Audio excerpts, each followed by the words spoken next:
Adam's group had 8. They were dressed in a certain black leather and carried this. It's like, oh my god, dude, there's 1,000 boats and we're going 30 at a time? You realize you're complaining about the same thing that you did when you were describing the accommodations for the Titanic, right? Yeah, I get that. Except for it was not the same thing over and over and over and over again. They were varying degrees. That's true. Yeah, no, I went on too long for that. I can admit that. No, so what I was saying is that this is another one of those. I feel like it's another topic that I hadn't really delved into since either high school or maybe just right after, maybe during a college class or something. But the more that I actually read on the Odyssey, I did not read the actual Odyssey. I did not reread it. Bitch. I did not reread it. I watched documentaries on it. I actually no, I'm sorry. You made I me watched read the it. Iliad and you didn't. Did they make the Iliad for TV? Did they make it into a movie or a miniseries? No. Okay, well then didn't that's your fault check. for not looking it up. But what I watched on it, I'm just oh, this is just Homer was just full of shit. Oh, yeah. 100%. He just Homer used or Homers. yes. So he just used. It just sounds like he used enough actual either places or people that people thought it might be real because it had ties to realistic events or people or places. Yeah. I pretty much pushed everything up for the Odyssey to get the Iliad down, but Because the Iliad is actually the story of the Trojan War. So it's got to have, I'm sure it's embellished maybe, but it still has Trojan more War merit. wasn't there's a lot of questions over if the Trojan War actually happened. As far as there are excavation sites where they have found certain things in certain areas. So do you feel like the Trojan War is something that since Homer, are you saying that people only think it happened because Homer documented it? Because I think there's other other, I don't know what you'd say, not documents, but supporting facts or sites that prove that Troy was real and that the other Greek states were real, correct? The Greek states, yes, but as far as where they think, the general consensus is that it was in a part of northwestern Turkey. Yeah, there was some stuff about them thinking they found it because they found a site with just extremely tall walls and really fortified walls. Back in that day, which they're trying to say they think that the Iliad and the Trojan War happened right around 1184 BC. But when they go into different places where they think that the site was and they dig down through the layers of sediment and everything, they're finding the things that are described in the Iliad and the things that are described about the war around 500 BC instead of down lower, or they're digging too far looking for something and going past different things. So it's still questionable whether it happened. I don't think Achilles and Agamemnon and all these fellas were a part of it. I think they were all characters. But I would say that more than likely the Iliad was maybe a raid or something that had happened in this town, in this fortress that was what they think was Troy. So you're saying that the story of the Trojan War, Trojan horse, all that kind of stuff, the way that most people believe it happened is the way that Homer describes it. His description has had the most influence on how people view that event. Well, I don't want to spoil anything for you, but in the Iliad, there's no mention of the Trojan horse or of Achilles' heel. Those two things didn't happen. We'll get into it kind of towards when we're talking about Homer. Speaking of Achilles' heel, we kind of just jumped straight into this without our normal catch up. But did you discover your Achilles' heel is glittery mimosas? It was so weird. I have so many high thoughts, but this morning kind of just has to overrule them.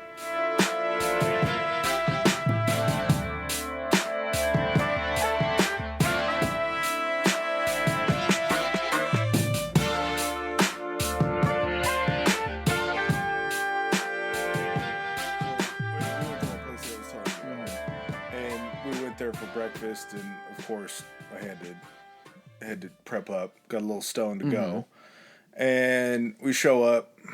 Takes about 45 minutes, maybe 50 minutes to get our food. It took about a half hour to get our mimosas. And they do like the trees and the shambongs and all that stuff. Do they do like the carafe of the mimosas? You can get a carafe, or you can do what's called a mimosa tree, where it's like there's 6 or 7 different ones. You can do a flight, and then you've seen the shambongs, the ones that are like that. So we finally got the lady and asked about the flight. She's like, yeah, the flight's cheaper, but they're all littler ones. Yeah, let's just get regular sized ones. So I order one, girlfriend orders one, and they both come out, and she's looking at mine. She goes, oh my God, yours has glitter in it. And I go, no, it's the bubbles or something like that. Like, there's no way that they put glitter in mine. Was it? Did you guys just order like traditional mimosas, or was yours a flavored mimosa? It was like a berry something, and she got like I don't know what her first one was, but it was like a pomegranate. Something. They were both special. Okay. But for some reason, mine was more special, and I had just played it off like it was just like bubbles or something coming up. So I head back to the bathroom, go and pull on the door. Of course, it's locked. There's a lot of commotion going on in there. So it's like, all right, somebody's probably got some shit going on. Had a long night. They finally open the door, and like this 4 and this 6-year-old come out, damn near slap fighting each other, like just going after each other. And I look down and I see it and I smile. And then the dad comes walking out and he looks at me and we make eye contact. And I realize that I was just smiling at his 2 young boys. Thought, okay, that's kind of weird. Probably shouldn't have done that right outside the bathroom. So go inside the bathroom, and this is a little insight into, I guess, me. Was it like an actual bathroom that should have had a lock on the door? Where Yeah, it was a 2-holer. There was a toilet, and then there was a urinal, which I always appreciate. Wait, so there wasn't a... And there was a divider. There was a stall where the toilet... No partition. Oh, okay, that's why. So it's like you got a 1 or 2. Okay. And so I go in there, and I'm using the urinal. I look down, and there's few things that just immediately piss me off. But one of them was that there was a snooze packet sitting in the urinal on top of the thing. So it doesn't flush. Everybody else has to see it. And you couldn't take the time as a person just to reach it, pull it out of your mouth, and put it in the trash can. You had to spit it in the one place where it can't get flushed down. Or somebody else is going to have to, at some point, pick that thing out. Regardless if it's their job or not, that's so fucking degrading and disrespectful. Gum, people that spit gum in urinals, it's like, just be an adult. All you have to do is be an adult. There's not a lot of rules in society. You question the intelligence because they're like, you know the holes aren't that big. You know that piece of gum that you're going to spit out is bigger than those holes. What do you think is going to happen? Like, the constant piss and flushing is going to somehow degrade that gum? You're doing it intentionally. You're lazy, yeah. Not only that, but I knew it was an adult because it was a packet of tobacco. Yeah. So it wasn't like it was a dumb kid that did it or something like that. It was somebody who can legally drive. There's still some dumb people some real dumb people who can legally drive. So, go to wash my hands, and I'm looking around. There's toilet paper strewn all about, and there's trash and shit, and it's in the morning. They're very busy, so I'm sure they didn't get a chance to come and clean it up, but I just kept looking around like, how do you miss the trash can? Like, it's literally right there. When you go to throw something in the trash, how can you miss it?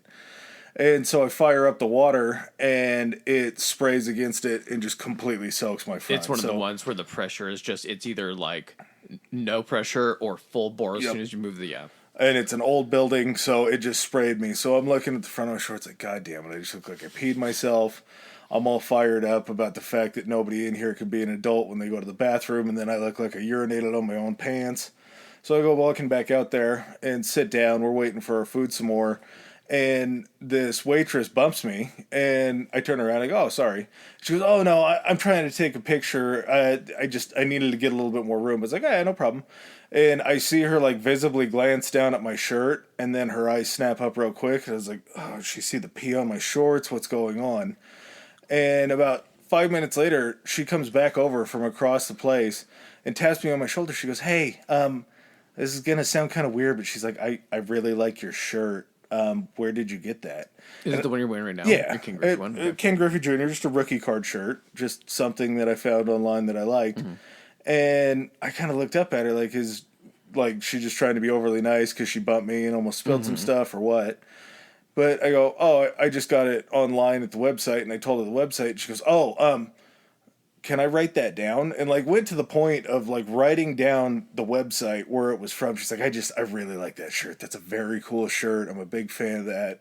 So I was like, all right, whatever. That was kind of weird. That stuff seems to happen from time to time where somebody's like, hey, I really like your shirt.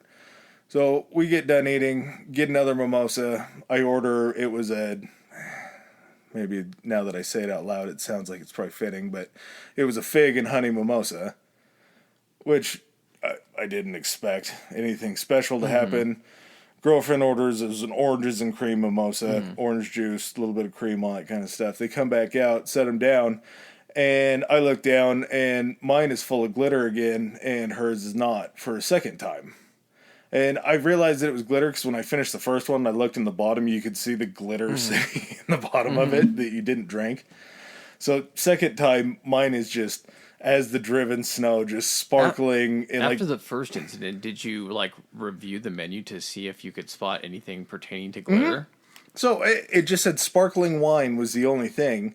And so we come to get done. We got some shambongs and just blew these people's minds. Like they're pretty fairly common around here at brunch places now, I think. Yeah, they're not huge. I mean, you're not like it's just because it's champagne. People are like, oh, how dare you drink it like that? Yeah, we ordered a couple of them and shot them down real quick. And these other people, they were like, oh my God, what was that? That was really cool. What was that? It's like they're on the menu. Like they're everybody, literally everybody else around us had some. And so we get done. Lady brings a check over, and I just had to know. So I was like, just a quick question. Is somebody screwing with me in the back? And she's like, what do you mean? And I go, why did both of my mimosas have sparkles in them? And she kind of gets this little smile on her face. And I go, hers didn't. She goes, yeah, that's because you ordered the ones with this glitter in them. And I go, no, I didn't order the ones with the glitter in them. Some just have glitter in them, man. And she goes, well, that's what sparkling wine is. And I was like, no, man. Sparkling wine? That's not what that is. Sparkling wine's just champagne. No, maybe she meant actually like, not like sparkling as in like sparkling water. Maybe like sparkling as in like sparkly. You need to, those are two different things. But why? But they call it champagne. They don't call it sparkling wine. Anything made outside of the Champagne region is called sparkling wine, though. Okay, well, I did not know that. You're not a wine Listen, connoisseur. You're the one ordering sparkling mimosas, so. I didn't order a sparkling mimosa. I ordered a mimosa. Two sparkling mimosas, it sounds like. Were they good? That's the thing See, then that made me question it, is they were both delicious. Yeah. Like, I would have kept drinking them. Yeah, I don't think the sparkles have a taste. No, they don't, but when you hold it up and you're my size... You poor bastard, you had to go have mimosas at brunch. I'm supposed to feel sorry for you. When you're 6'6" and you're a large individual that's when and you hold up a glass that shimmers in the light... that's when you should feel the most comfortable doing it. You should be like, I'm at the point where no one's going to say anything to me if I enjoy this. That's one place you might be able to get away with it, but it felt odd. It felt very weird. Do you know what else felt very weird? Huh. Reading this, you're not reading it, but going back through it and seeing it and understanding that it's, you know what I it's akin to for me? The Odyssey is like, did you ever watch the like Ernest movies? I love Ernest. Like Ernest P. Worrell, Jim Varney? Yeah, okay. Yep. Ernest. It was Scared like Straight, Ernest Goes to Jail. The Odyssey was like, instead of Ernest, it's like Odysseus. So it's like Odysseus goes home or tries to go home. We'll do Homer first to get him out of the way. Then we'll do the Iliad, and then we'll do the Odyssey. Just because that's the order. Like we were talking about earlier with like the books. Homer had 8 works, but we really only know about 2 because those were the 2 complete ones that we found. And it was the second book, which was the Iliad, and then it was the 7th book, which is yours, which was the Odyssey. They call them epic poems. These things, make no mistake, people, these things are books, and they're not just books. It's over the course of like many books. Yes. So, epic poem. So, Homer, I guess, is kind of, and I think you did a little more research actually on Homer than I did. So Homer kind of sounds like there's a little bit of a Shakespeare type theory to Homer, whether it was just one individual or like a collection of individuals using pseudonyms a pseudonym. Yeah, a lot of it is what it feels just because of certain things that we'll get into, but there was no written record, and there are different theories. Like there is I believe it's a blind cleric, and it might have been in the Odyssey, that they believe was Homer writing himself into the actual novel or the epic poem. So He's the blind cleric. they think that that's one of the theories is Homer was a blind cleric which wrote all the different epic poems, which I have a hard time believing because I don't know how a blind person would have written back in 725 BC. Like that quite doesn't quite add up. Well, he had his own language. Did you know that? Homeric. I Yeah. know that he had like Homeric stanzas and different things like that with his writing. Was but it was it more? It wasn't. Was it actually the like method of writing, or was it the writing itself? Because I thought I read that his like language, or what they would consider Homeric, was almost kind of like an amalgamation of like several different Greek languages together. Or am I getting that wrong? I didn't see really much about that. Maybe it was Homeric was more in reference to how he wrote, like the prose and like how he structured everything. That's what it seems like. I'm not an intellectual and not a poetry reader, but there was something that they had mentioned called iambic pentameter, which is like the cadence and the vowels Yes. that you use in lines. And Homer had basically like his own style to himself, where his writings were, or their Okay. writings were in a certain Homeric style. Gotcha. Okay. Supposedly, there's a very weird like when you read about people that do books on Homer, everybody has kind of a different theory, and the tough part is they were around so long ago that they were almost around before like written knowledge was a thing. So when you see different things, they have like different ideas of where he was and all that. The one that I saw that at least sounded like it was a certain spot and sounded like it was real was an island called Chios, which was it's called Chios now, which I don't know why they had to change the K to a CH, but probably like Chris and Chris. It's a Greek island in the Aegean Sea that still exists today, and supposedly through some of the texts that they had found, they knew that he had lived on that island for most of his life. But to me, it seems like it was more of a grouping of people, just because some of the stuff that we'll talk about, but there's just no way that one human being could have that much in his own brain. Yeah, it seems like. Well, here's the other thing too: is it's not so much even having it in his own brain. It's the simple fact that he made references to so many geographical locations and people and characters that for all of that knowledge to be available to him and him alone, it seems kind of a stretch. That and supposedly, if he was born around this, or if he lived around the 7th century BC, there were different geographical locations that he was describing that they didn't end up finding until later on because the Greek Empire hadn't spread as far as it did. Did you shit, I just lost my thought. God damn it. I don't know why this happens. Keep going with what you were gonna go. Keep going with yours and I'll figure it out. Some of the things that you can point to are in the book, or in the first one, I'm just going to keep calling it a book because it felt like a book when I read it. But in the epic poet piece of the Iliad, the characters that were introduced weren't really introduced with backstories at that point.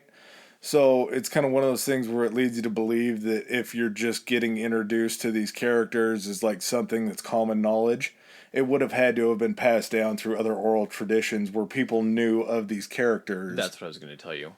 I didn't know until researching this, and this is probably going to make me sound stupid. I didn't know that this period of time is what they refer to when they're calling it antiquity. Yeah. Like, I always akin something like antiquity to mean something is a certain, like artifact. Yeah. I always thought it was in relation to it covered a certain sect of artifacts, which it probably does. I mean, stuff found in this it would be from antiquity, but I didn't know that term was specific to kind of this time frame in Greece. Just something that was kind of older, basically. Yeah, that's it is weird to know that was an actual like time, like the Gilded Age and different things like that. some of his characters that come into the Iliad, there's just no real backstory on them, but they do go into them later on. There's some that there's just flat out like the king Agamemnon. There's really nothing that goes into really like where he came from or anything like that until you get to the later readings, which we found parts of where it'll talk about like his homeland in the sixth book, something like that.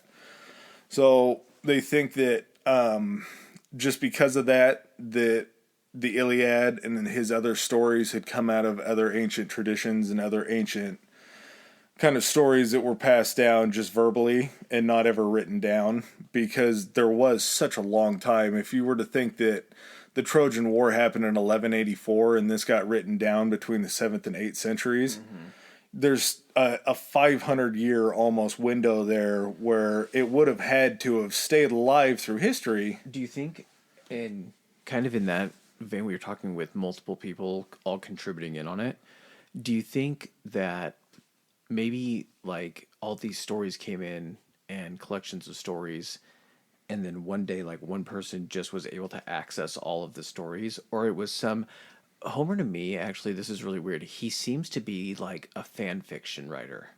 Yeah, I could see To that. me, he's like a fan fiction writer would be today. He takes something that's already established and known, even if the Trojan War wasn't that big, but he takes something that maybe people have heard about, but they don't know a lot about. Yeah, And he's I like, see I that. have all this information, and it's been long enough since the Trojan War that I could probably actually use some information, write this down, create some characters, embellish a little bit, and maybe see if people like that.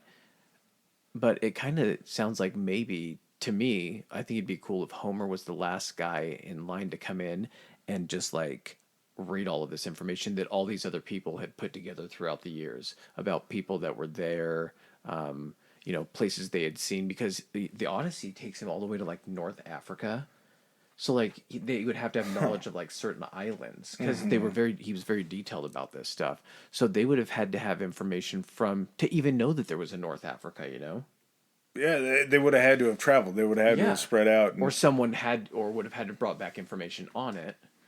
But like you said, there was this huge gap in time from the actual belief of when like the Trojan War had happened and then when he actually writes the Iliad. I I don't exactly know when does the Iliad or when does the Odyssey take place? Does it say like when it was Immediately written or following the anything? Trojan War. It's his return trip home from the Trojan War. Yeah, but as far as like when it was like manuscripts and shit that they found, was it later on or was it all together? I guess we don't really know that, do we? I think I don't know the dates on it or when it's supposed to be the dates. I know that like the Iliad where that ends. But you said the Trojan horse doesn't appear in the Iliad, right? No, the Trojan horse appears in the next one, which is or the actually it appears in the fourth one, and then it is used in the fifth one. So the fourth book that we have a little bit of knowledge about, like we found pieces of it, was called the Little Oh, so the Iliad. Iliad is actually like unfinished or like undiscovered, like It was just basically like the next in line of the novels. It was like the Sorcerer's Stone to the whatever the first one so I think Harry Potter was. so the Odyssey takes place from like the time that they cast off from Troy to sail back to Ithaca. Okay. As far as like published or anything like that, or when he put it out, because I have no clue. I have no clue in the relation between like because the Iliad came first, right? Mm-hmm. Okay. my whole belief on it is I think that Homer may have existed, but somebody, whoever it was, or if it was a collection at some point, decided to write down all these different plays that they had. And bards would go from town to town to different, not like amphitheaters, because that was more of like an Italian type deal, but they would have big areas where they would come and do these plays. And these plays would go on for 2 and 3 days at a time. So I think whoever ended up writing them down, if it was Homer or someone along those lines, it was probably somebody that wanted to write down all these plays just to have them in written knowledge. So instead of having like an oral tradition, it finally meets paper or papyrus, whatever it was. and then becomes an epic poetry book instead of just a play. Well, kind of think about that. So, you'd have these traveling actors that came in and would perform these shows. And when stuff wasn't written down, the only people that knew how to do these shows in the story were the actors or whoever put the acts together, and then they would leave. So then you wouldn't have any entertainment. So at the time when you could finally start getting these stories down or getting stories, you could then have like almost an arts type scene in your own city where you could have plays put on by actors that were from your city and kind of, I guess that would be a little bit more of, Like a script to keep basically Yeah. for other, yeah. just to have in town. That could absolutely be.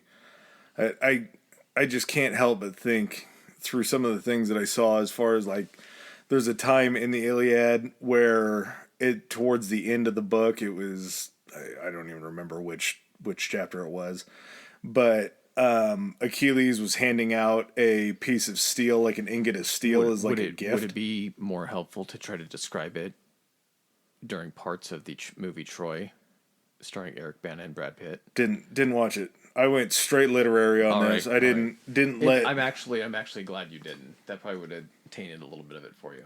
Yeah, it's movies just don't quite get things right. No, they don't.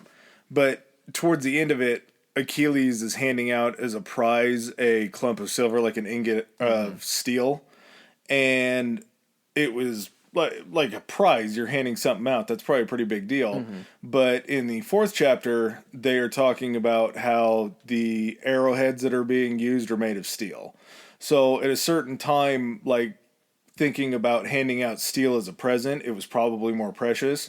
Whereas the fourth chapter was written in a way that made it sound like iron and steel were kind of, not steel, just iron ingots. Yeah. But that it was commonplace and that it was used in a lot of different things. Gotcha. So there's certain chapters that are written that sound like they were older, but they were kind of towards the end of it, whereas the newer stuff that was put in as far as like the descriptions and the words were things that had come into existence later on.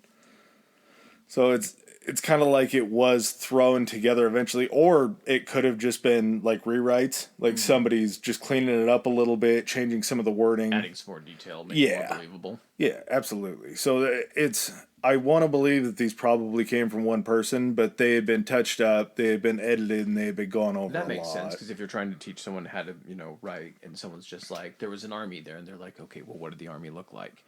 And they're like, well, there were guys, and they had weapons. Okay, can you tell me about, what they were wearing and what their weapons look like? Because the more detail you can provide, the more believable your story's going to be. Well, and if you have like a stage set up where these people are performing and you're seeing kind of their outfits or how they're dressed, what they're using, you can kind of see it in your head to put a little bit more detail in. So, I don't really know what else to go into about Homer, just because he was a very important figure in kind of the Grecian writings as far as they would use it.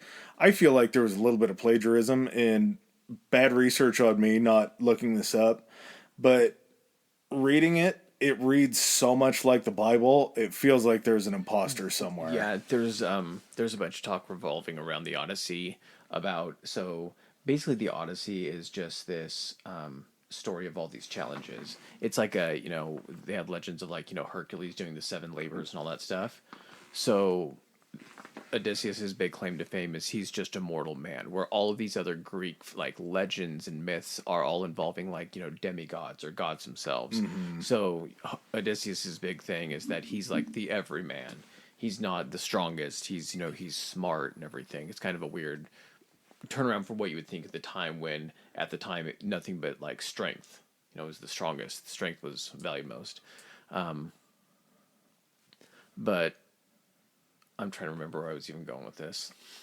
Oh, one of the other things I was going to bring up to kind of lend the fact that it was multiple writers, when they go through it and analyze it and look at like the Homeric pentameter and how it was written, about 20% of the lines don't fall into the same rhyme scheming, or not rhyme scheming, but like the patterning of syllables and different things. So that kind of lends to the idea that there was somebody else that got in on it, just because that 20% of the writing in the lines look different from the rest of it. So those could have been edits from other people, but they couldn't really fit it in the same like scheme that he had it. So they were just kind of add-ons. Okay. All right. Well, do you want to go ahead and jump into the? Oh, okay, I finally figured out what I was talking about. This is gonna have. I feel like this is gonna have a lot during this episode. So one of the things about the Odyssey is that these challenges that he had to go through, they almost always kind of like refer back to how these stories, because this was pre-Bible. Was it? Yeah. So I thought they were very close. They were written. no, because when is all this supposed to happen? You said you were talking about 700, BC. Yeah, when was the Bible written? After Jesus or after Jesus was born, because isn't he the? But the Old Testament was before Jesus. I don't think it's that far before Jesus. Let's look it up. All right, continue. Okay. So what I was saying is that there's a lot of references they're saying that the Bible took from the Odyssey, from these challenges, that they could have like a biblical spin to them. So like going through one of them, it's like they compare. I want to say they compare Odysseus to like Mark, because both were like in the book of Mark, because both of them had to like overcome challenges or something like that. So there was actually like name to name comparisons in the documentary and the information I was watching. Yeah. Not I don't know if it's something like the Old Testament reference. I don't think that occurred. No. So it says Christian Bible has two sections, the Old Testament and the New Testament. The Old Testament is the original Hebrew Bible, the sacred scriptures of the Jewish faith, written at different times between 1200 and 165 BC. So it could have been kind of in the same So realm. maybe it's in the New Testament, because isn't like the book of Mark and everything, isn't that New Testament stuff? Matthew, Mark, Luke, John, Act. Yeah. That's Okay, New Testament. so I guess that's what they're more referring to, having inspiration for the chapters of the New Testament, the Bible. Boy, I had a little bit of church knowledge kick in there, and I started figuring out we sang a song in school. Oh, to tell you about the dates. Matthew, Mark, Luke, John, Acts, and the Romans, to go through and remember all the books. Oh, gotcha. I never read any of them, but I learned the song? Yeah, I know where they are. You would have put the Bible to music, you would have learned it. Maybe. All right, so, teach me about the Iliad. The Iliad is, like I say, I'm not an intellectual. I don't read a lot of books. There's not a whole lot. I don't think I have ADD, but there's a chance. That feeling is there, like when I get into reading some of this stuff. I'm pretty sure everybody has ADD. Just like a layer of it. I'm pretty sure ADD has become something that we've just evolutionarily gotten. Because you think about it, like there's so much more stuff to grab your attention. It's almost impossible to like not be focused on like multiple things. You know what? When it was easy to stay focused, when the only toy was a fucking stick and that wooden wheel, and you ran it down the street, or when there was only one video game to choose from. Either that, or it's like an evolutionary measure that we haven't kicked yet. Because there's the internet. I'm telling you right now, like the internet and ADD, you could probably just look and see the spike. As soon as the internet became popular, ADD probably went crazy. True. It just feels like you got to think, if you were like caveman days and all that, you only had one thing you had to do, which was just stay alive. But in that one thing to stay alive, like if you were out hunting, you had to be cognizant of everything else around you while you were hunting. Or if you were making something, you had to make sure somebody wasn't going to sneak up, or like an animal we've lost definitely get you. Some of our like depth perception and field of vision, and those like visual acuity of noticing movement and hearing sounds. Yeah, I think we've definitely lost that evolutionarily. Well, ADD though, you have to have your mind focused on 10 different things at a time, as opposed to just like sitting down and doing one. And what's crazy is if you have ADD and you're taking ADD medication, it's supposed to go ahead and dial that back to where you can focus on more than one thing. If you don't have full ADD, you take it and you just want to focus on everything. Or you're just like you're just trying to focus on everything, and you're just wired. Yeah. So getting into reading it, I had to just cut it up into as many sections as possible in order to get it in before, but I couldn't just sit down and read it. And I would listen to different talks from people talking about how they got it and they were going to read one chapter a night, and then one chapter turned into 8, and then the next night was another 10, and just going through it, I thought, great for those people, but that's not. I can only click in for so long because there's just so much. It wasn't the page turner that it was advertised as. No, but it was still a great story.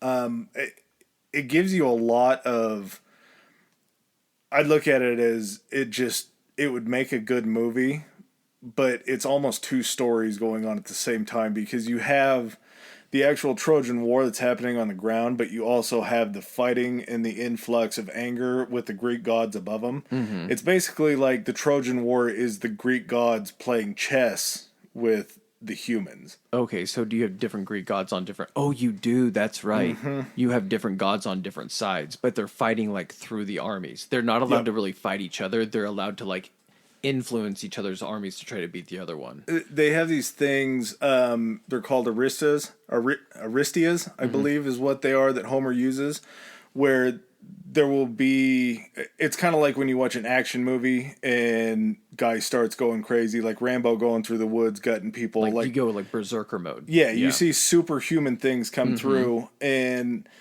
Homer uses them in the Iliad for different warriors that are fighting on different sides, where gods will actually like give those pushes to whoever is doing the So majority it's of the basically fighting. like level up. Yeah, And then you have like, like you catch a turbo boost, you go nuts. So an easy way that I kind of figured out to go through and remember some of this stuff is you have the Greek side and you have the Trojan side. So what started the conflict?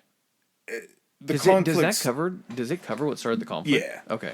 So just for some names that I'll be using, each side has a king. Each side has what they call a champion. And then there's some other major characters. So on the Greek side, Agamemnon is going to be the king. He's just a selfish prick that really doesn't care about anybody but himself. So he rules over like the large portion of the Greek Empire. So that like covers like Sparta and other areas. And this takes place in the Aegean. Yeah, the Aegean Sea. So they think that Troy, basically where this site is, where they think it happened, was up in northwestern Turkey, across the Aegean Sea from where Greece was, or Greece is. What was the name of Agamemnon's like kingdom? Was it Mycenae? That's what it. Yeah, Macedonia. There's Macedonia so was many Alexander's. words. I think it's Mycenae or Mycenae, something like that. The best thing that I could figure out was everything. All the Greek side was from the western side Yep. of the Aegean Sea, and all the Troy side was the eastern side. Gotcha. So Agamemnon was going to be the king on the Greek side. Achilles is their champion. Achilles just an absolute badass throughout this whole thing. He really comes into his own towards the end, and we'll get into that. He's got a buddy, kind of questionable whether it was buddy, stepbrother, lover. They don't really make it clear. But his name is Patroclus. That's probably the point. Yeah. His name was Patroclus, and he was kind of like Achilles' right-hand man. They were always together. They were always hanging out. Huh? Petrocles? Patroclus, Petrocles. I think it's Petrocles. Petrocles, whatever. Okay. My favorite character, his name was Ajax, and Ajax was a giant. He was a big, large man that did a lot of fighting. Didn't ever get the shine from anybody else, but was just always there. Are you kidding me? He's got one of the most well-known, powerful dish detergents named after him, or cleaning detergents named after him for your toilet. Ajax? Well, that Eddie Murphy played Ajax in Beverly Hills Cop? Yeah. Yeah. So I guess he got a little bit of love after He's that. He's getting his love now. And he actually did get another book that was written about kind of his adventures later on. I don't think that it was Homer. It was somebody else. Nestor, an old cleric that was just kind of out there. He was a guy on the battlefield that had seen a lot of battle. Is that who they think Homer put himself into? He was Nestor? Or is he... He wasn't blind. He was just kind of like the oldest warrior of the group. Okay. There was... I'm going to fuck this name up for sure, and I heard it a million times. Menelaus. And he was the king of Sparta before it was absorbed into kind of the Greek area. Mm-hmm. So he plays a huge part in this whole entire thing because we'll get to it, but Menelaus, whatever, I'm going to go with Menelaus. Odysseus, who you'll get into, I'm sure, was a member of this. And then... it was like a huge, assortment of like Greek states because they were all under this one ruler, and Troy was a power in its own right, but you had all of these armies and being gathered just to go at Troy. Yeah, you're drawing from every part of the Greek Empire at that point to go after this one spot. So the ones on the Trojan side, Priam is the king on the Trojan side. He's got a lot of sons that play into this and are pretty much it's Priam's family that runs Troy as far as where everything is. Their champion is Hector, who is Priam's son. He has another son named Paris, who's a pretty boy and basically the reason that this whole thing is happening. And then Helen of Troy. And Helen of Troy is basically what this whole thing gets centered on towards the end of it, because Helen of Troy was Menelaus's wife, and Paris was a very good-looking kid, hair slicked back, just real sharp chin, just apparently a very attractive man. And one of the gods on the Trojan side is Aphrodite, so the goddess of love, whatever, horniness. She took a liking to Paris, so she really jewed up Paris.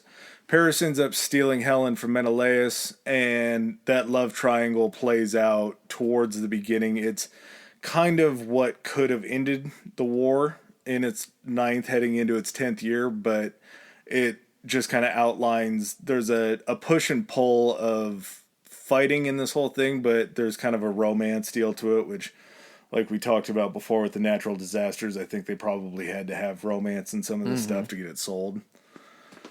So we're going to kick it off and start it. One of the things before that was the way that Homer wrote this, there was no antagonist and protagonist, really. It was fairly even on both sides. Gotcha. So he didn't have a side that he essentially viewed, he wrote in a negative light. No.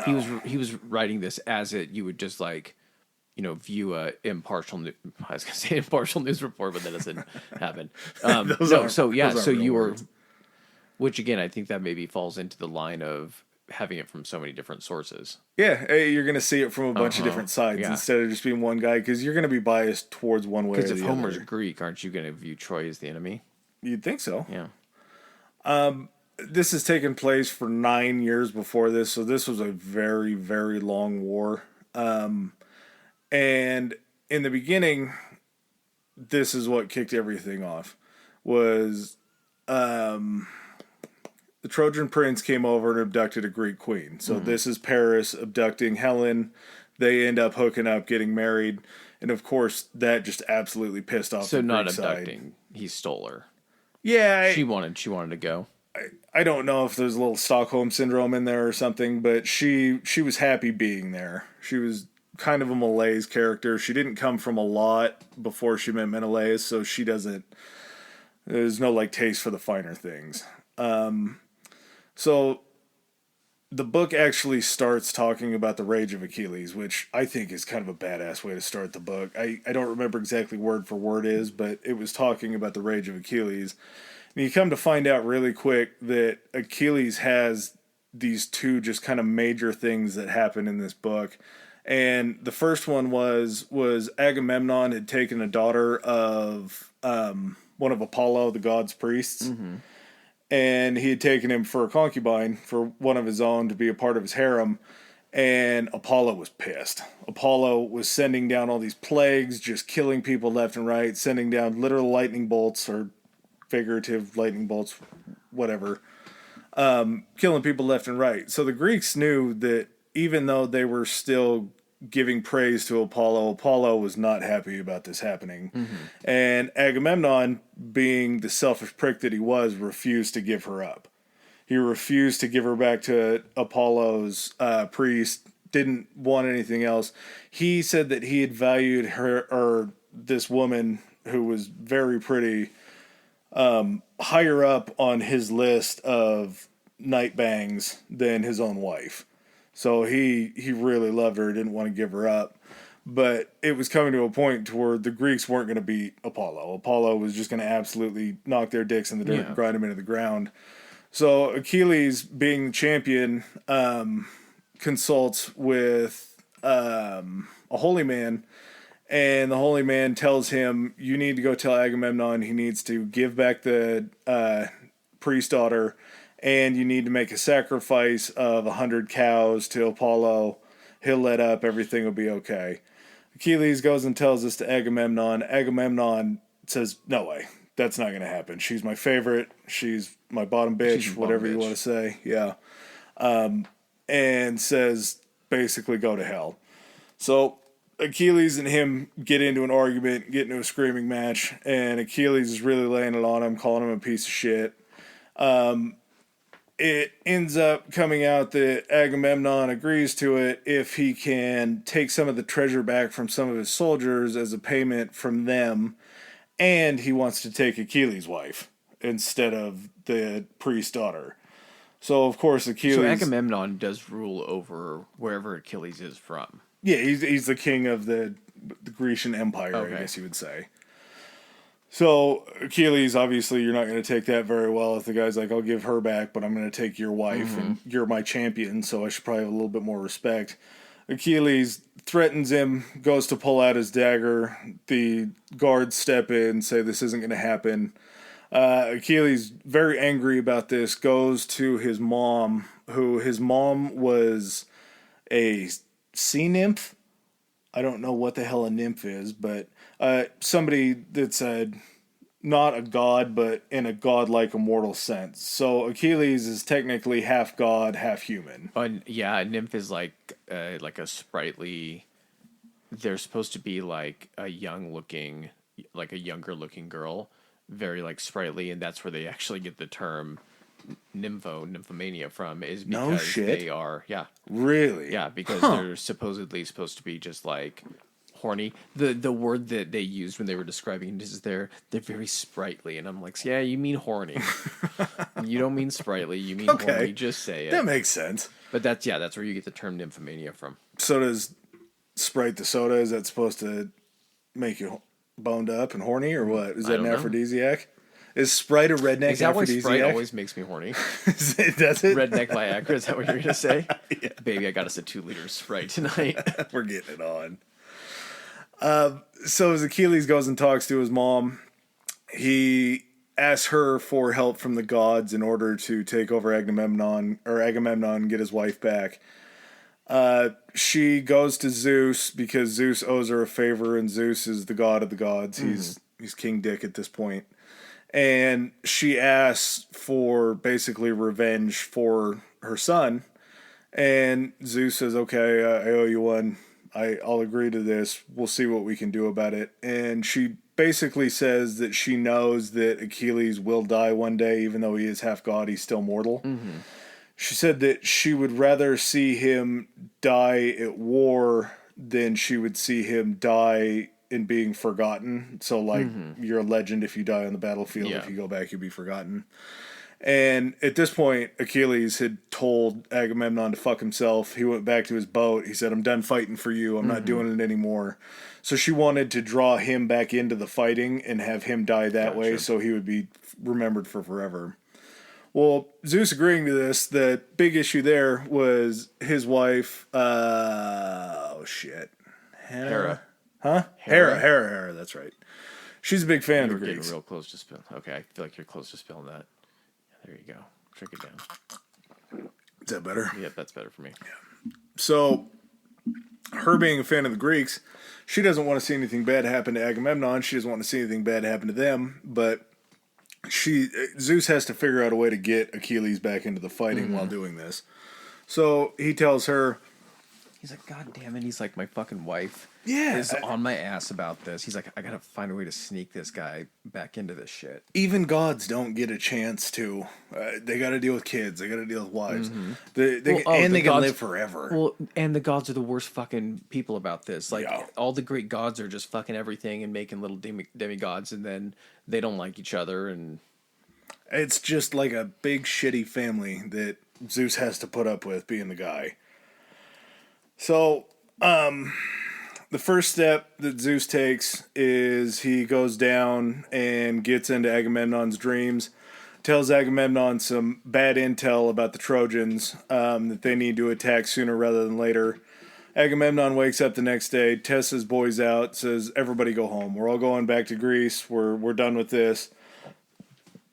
Excuse me. And I think it was Odysseus steps up and says, hey, this is a test. We're not leaving. He wants to see our loyalty. So goes, tells Agamemnon, we're sticking around. We're going to fight behind you, all this stuff. He's like, sweet, that's what I wanted, which I don't know how you would get that confused. But they decide that they are going to go on the attack for the Trojans, and they're getting ready, getting geared up. Well, part of it was the Trojans were about to attack them, so the Trojans were about to get the jump on the Greeks. I assumed that the Trojans, understanding what Paris had done and in taking that guy's wife, that there was going to be some reprisal.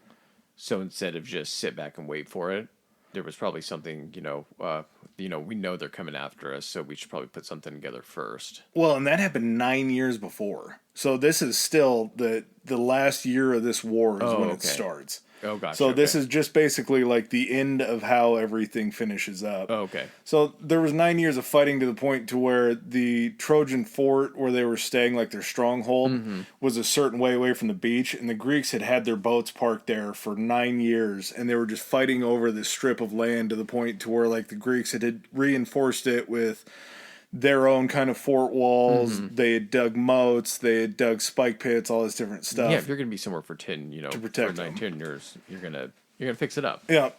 So the Greeks are getting all fired up, getting ready. Trojans pop out of their fortress and start heading towards them. The fighting breaks out almost immediately, and it's just a real bloodbath at that point going both ways. And at one point, Menelaus steps out and starts talking shit because on this side, the Greeks don't have a champion anymore. Achilles is gone. He's out sitting on his boat with Patroclus, whatever you said his name was. And they're playing lyres, which I didn't know what that was. I assume it's a harp. But I think that is like a lute. Maybe. Yeah. They need somebody to step up, and Menelaus is ready. Menelaus calls out Paris by name, obviously, because of the love triangle.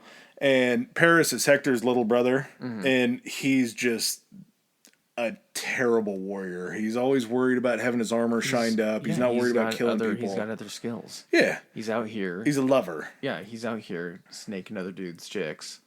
So Menelaus calls him out. There's a separation.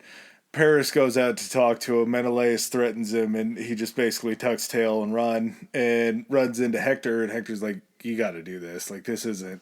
You're the reason that this whole thing has happened. Turn your ass around. Yep, and fucking handle your shit. You remember when I used to beat you when we were young? Use some of that and get back out there." So he gives him a pep talk, and it's decided in a treaty that whoever wins is going to be the winner of the war. And so they use the champion system. They're just like, you call out your best warrior, you call out yours, except in this situation, it's like, hey, I'm calling out the dude that's boning my wife. Let's settle this. The love triangle started this, and this is where it's going to end. This sounds like a gentleman's agreement. Yeah, well, you'll see what happens after that. It seemed like it was a good idea until it happened. So Paris goes out there. It starts. Homer has a weird way of starting these one-on-ones where the first thing that always happens is that there's spear throws. And the spear throws never hit. They never connect in a one-on-one. It's always a spear throw, then it goes to knives, and then it goes to hand-to-hand combat. So both spear throws miss. Swords. Well, yeah, so the swords, they end up coming close contact, close quarters. They're fighting back and forth. End up going hand-to-hand, and Paris is just getting his ass beat. Just absolutely smoked. And it's very clear that the Greeks are going to come up on top. Helen's going back to Greece. She's going back to Sparta. And then Aphrodite decides that she can't see Paris slain, so she pops herself down into the mortal world and scoops him up, sends out a gray mist, takes him off of the battlefield, and delivers him back to his room. So he's safe at the time, but the Greeks are pissed because this didn't get finished. They won. They're like, who's this silver bitch floating down out of the sky snatching this dude up? The gods are in this whole war of they want to see whoever they favor win. So they're controlling all these different things, and I don't know if it was just the fact that they wanted it to go on for their entertainment or what, which, again, thinking about a fictional deity, you can't explain anything. Yeah, the other thing too is like you always see in Greek culture. Then this might be my brain just merging fact and fiction. Well, the Greek mythology would be fiction anyway, but that the gods were only as strong as how much praise and worship they were getting.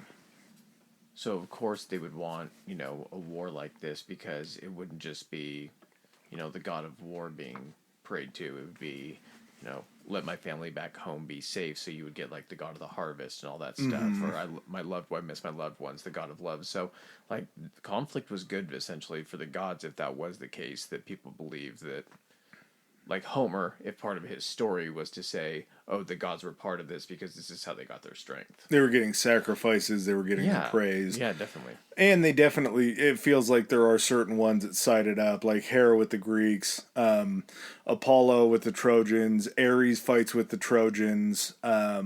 There's different rivaling sides, and it's just brothers and sisters choosing different sides in an argument, basically.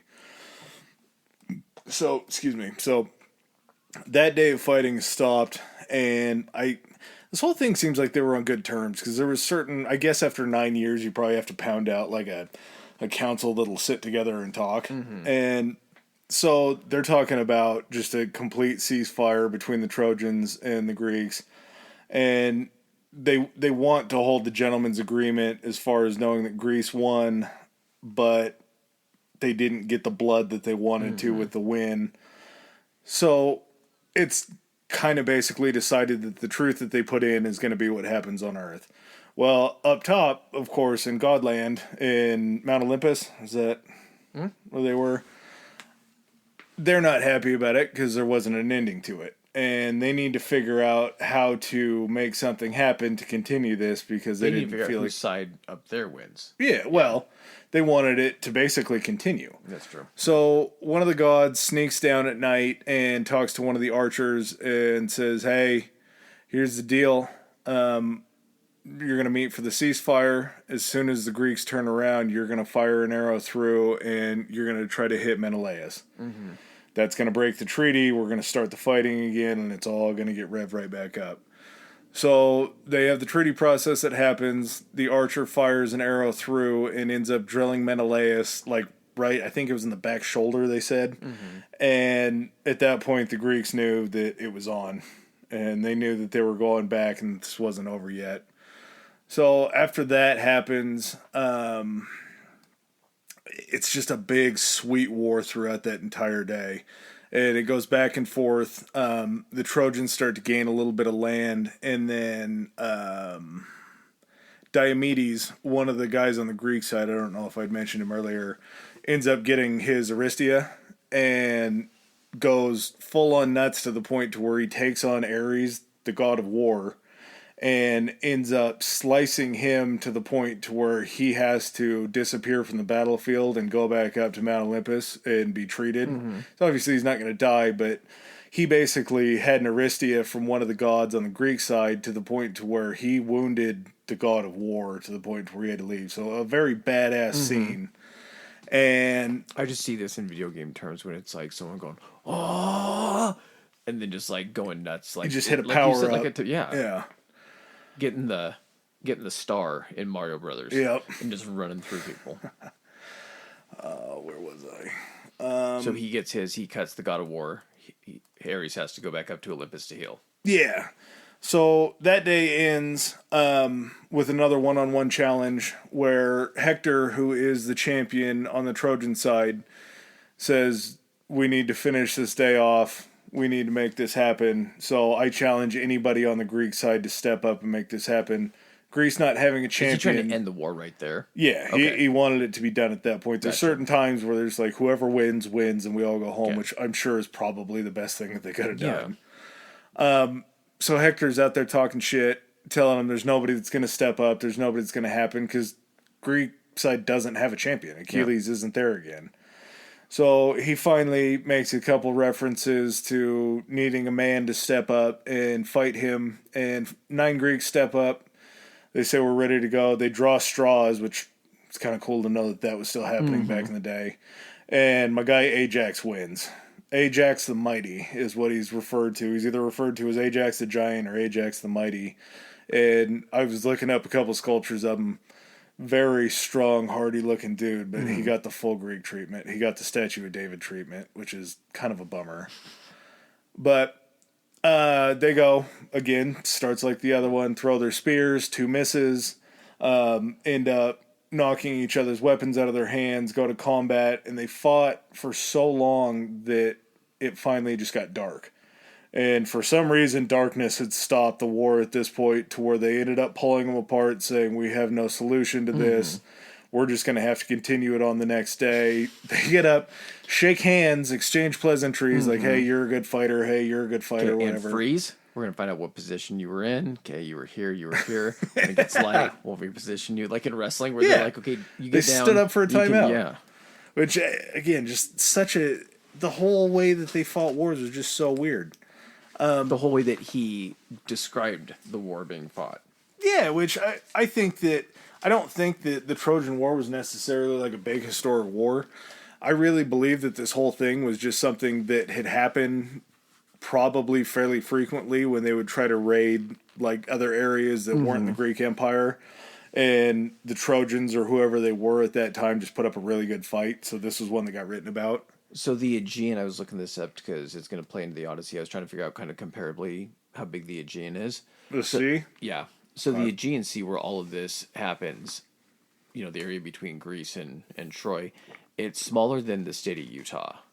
Which, and it's, but that's still like a lot of, it's not like you're looking from one island to the next, you know, the cliffs of Dover over to France and you can see the coast. Well, and it's by boat, so it's going to take forever. Yeah. So, but I was trying to figure that out, and because it's going to play in, you'll see, I'll tie it back into the Odyssey. So they split up Ajax and Hector. Yep. They decide that it's a draw. And at this point, the Trojans are like, hey, I know we screwed up last time. I know that our archer fired the arrow. Let's have a treaty again. Let's see what happens here. Let's do a treaty. Let's just call it good. We'll give you a bunch of our gold and the things that we have. You guys walk away, we'll call it. And of course, at that point, there was no treaty being accepted. No, you've already been there for, 9 years? Yeah, you're not taking it that. So Zeus at this point starts to tip it towards the Trojans because he knows that the Greeks need to be on their backs for Achilles to come out of retirement, basically, and make it happen. So the next day, Zeus has a hand in the Trojans just absolutely mollywhopping the Greeks to the point to where they were beating them down to that point in the day where they had gained more ground than they had in the 9 years that they had before on the Greeks, pushing them back towards their boats. I was going to say, and you got to understand that the Greeks here are in like a foreign land. They've probably established like you were saying, forts and everything, but essentially the area between, you know, where their lines are, that's just them getting pushed back into the sea. Yeah. It's them getting pushed back to their boats. Yeah. Or it's the Trojans getting pushed back into their stronghold. Into it's Troy, basically like an open field. And at that point, seeing what the Trojans had did that day, Agamemnon really gets desperate. He's really thinking like, this is something that we're probably headed home with the loss. We're not going to be greeted well at home after this happens. So that night, they're pushed so far back that the Trojans are actually camping on the battlefield. And one of the things I forgot to mention after the Ajax-Hector fight was that they agreed to take a day off so that they could collect all their dead bodies on that field and take them back and like dress them for burial and all that kind of stuff. So they had enough of a sense between them that like we can take a day off. We can have an armistice basically. We can go out and get the things that we need to done without killing each other. So there was a little bit of mutual respect maybe between the two of them. You wake up one day and you're like, oh, thank God it's dead body day. Yeah. Thank God we get to go pick up all of our dead. What? I'm on the dead body team. God damn it. Your job is just to travel around with like a wagon and a horse and just, that's probably what it was. Well, and you have to identify your soldiers, you know, based upon either what they're wearing or what they look like. They would probably, at this point, think of over this course of time, Had they just left dead bodies out there, the disease would have killed everyone. Well, that, and then there'd just be no place to fight at that point. That's true. Could you imagine rolling up on one of them and rolling them over and being like, hey, this looks like Steve. Is this Steve? I don't know if it's Steve. And then you call over to the Trojans like, hey, is this one of yours? Mm-hmm. Is this dead guy laying here one of yours, or is it one of ours? And like you're arguing over who has to take him, just because everybody's mutilated at that point. You're fighting. I don't recognize him. Do we leave him? You take half. We'll take half. You're showing up to guys that got their heads cut off. You're like, who was this? Yeah, no kidding. So that night, Agamemnon finally kind of looks in to realize that what he's done is really caused this to be a big issue, and what he did to Achilles just didn't work in their best interest. So Wait, you're going to tell me that asking for a dude's wife and making him give you his wife is not going to ingratiate that guy? Is that where his mistake was? He's like, I really shouldn't have asked for his wife. Well, he makes a concession here that I feel like was something that he just threw in to make Achilles feel better about the situation. So he sends Ajax the Great and Odysseus to see Achilles down on his boats, who he's just hanging out down in the Aegean watching all this happen. Mm-hmm. He tells them that he can have basically all the gold that he has in his tent, and that he will return Achilles' wife. Not just return her, but he wanted them to assure Achilles that she was unbedded. So that he had her for all this time, but he never slept with her or did anything like that. He drove that point home, make sure that she's unbedded. Make sure that he knows that. Make sure he knows that I didn't hump her. So they get down there, and again, Achilles and Patroclus are down there playing their lyres. They're making some food on the boat. Achilles is pumped to see his two buddies that came down to see him. I just see them getting it set up, and like they have like sand volleyball set up down there, and like they got a barbecue and everything. Someone's playing music. They're just like, "Hey, what's up?" They're grilling hot dogs out on the boat and throwing the vortex on the beach. Yeah, Achilles is just sitting there in a lawn chair with one of those like reflective shades underneath his face. That could have happened. He walks in. He's like, "So how's the war going?" Yeah, we're talking about stuff that might or might not have happened. Anything. You could say anything at this point. But he greets them both. He's happy to see them. They stay for the night, and Patroclus and Achilles make them dinner. As they're talking over it, they break out what they call the relaxing wine, which I feel like the relaxing wine had to have a little THC in it, because that just only makes sense. What's the stuff they've been finding in wine? I think it's called ergot. It's like a psychedelic. Oh, really? Mm-hmm. There's been, I don't know if it's been from antiquity. I gotta use it. But they've started to find like clay pots from around like this era, or like the Roman era and everything, that they would use to ferment wine in, and they're able to detect, even the wine's dried up and all that kind of stuff, but they're able to still, from like a analysis standpoint, find out what was in it. And they found some wine containers that have ergot, and ergot's like a psychedelic. So they're thinking that would be part of like ceremonial wine for like priests wanting to have visions and stuff like that. They would drink this spiked wine. Well, maybe that's why they thought the gods existed. Mm-hmm. Which here at Historically High, we're pro psychedelic podcast, so we're happy to hear that the Greeks we're pro Greek mythology, Roman mythology. Yeah. Yep, we're there. At this point, Achilles hears the plan. He hears that he's getting his unbedded wife back, and tells them to tell Agamemnon to stick it. Says, I think that, not an exact translation, but he said that guy's the worst. He's like, not good. No, you're not going to get a guy back after you take his wife like that. So Ajax and Odysseus head back, tell Agamemnon the bad news. Agamemnon realizes at this point that he is going to have to step up and actually start pulling his weight. So next day, he gets set up and decides that he's going to lead the battle that day, gets all of his armor on, and he ends up catching his Aristia that day and was cutting heads off left and right, taking out generals, just working his way through the battlefield really well.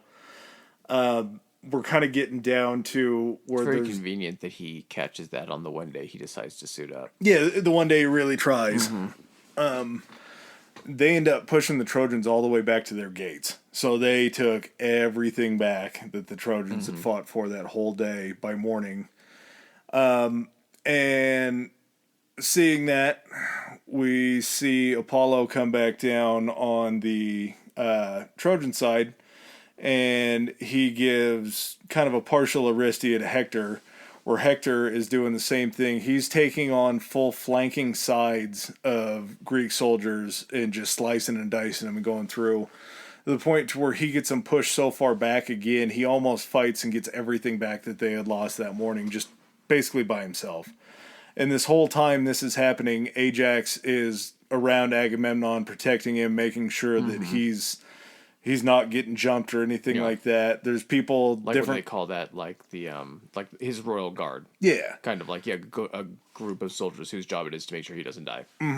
There's commanders going down. Ajax has to be around them to protect them. And things are getting kind of clear that just the little push that they had this morning was going to be their last gasp.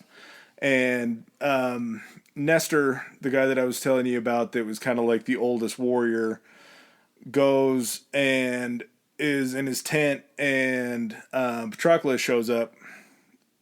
While Nestor's talking to him, he basically has another vision, whatever, and tells him that the only way the Greeks are going to win this war is if he were to don Achilles' armor and lead Achilles' troop into battle, because without having the leader of Achilles there, his whole troop of soldiers hadn't been in war or anything like that, because they didn't have anybody to lead them.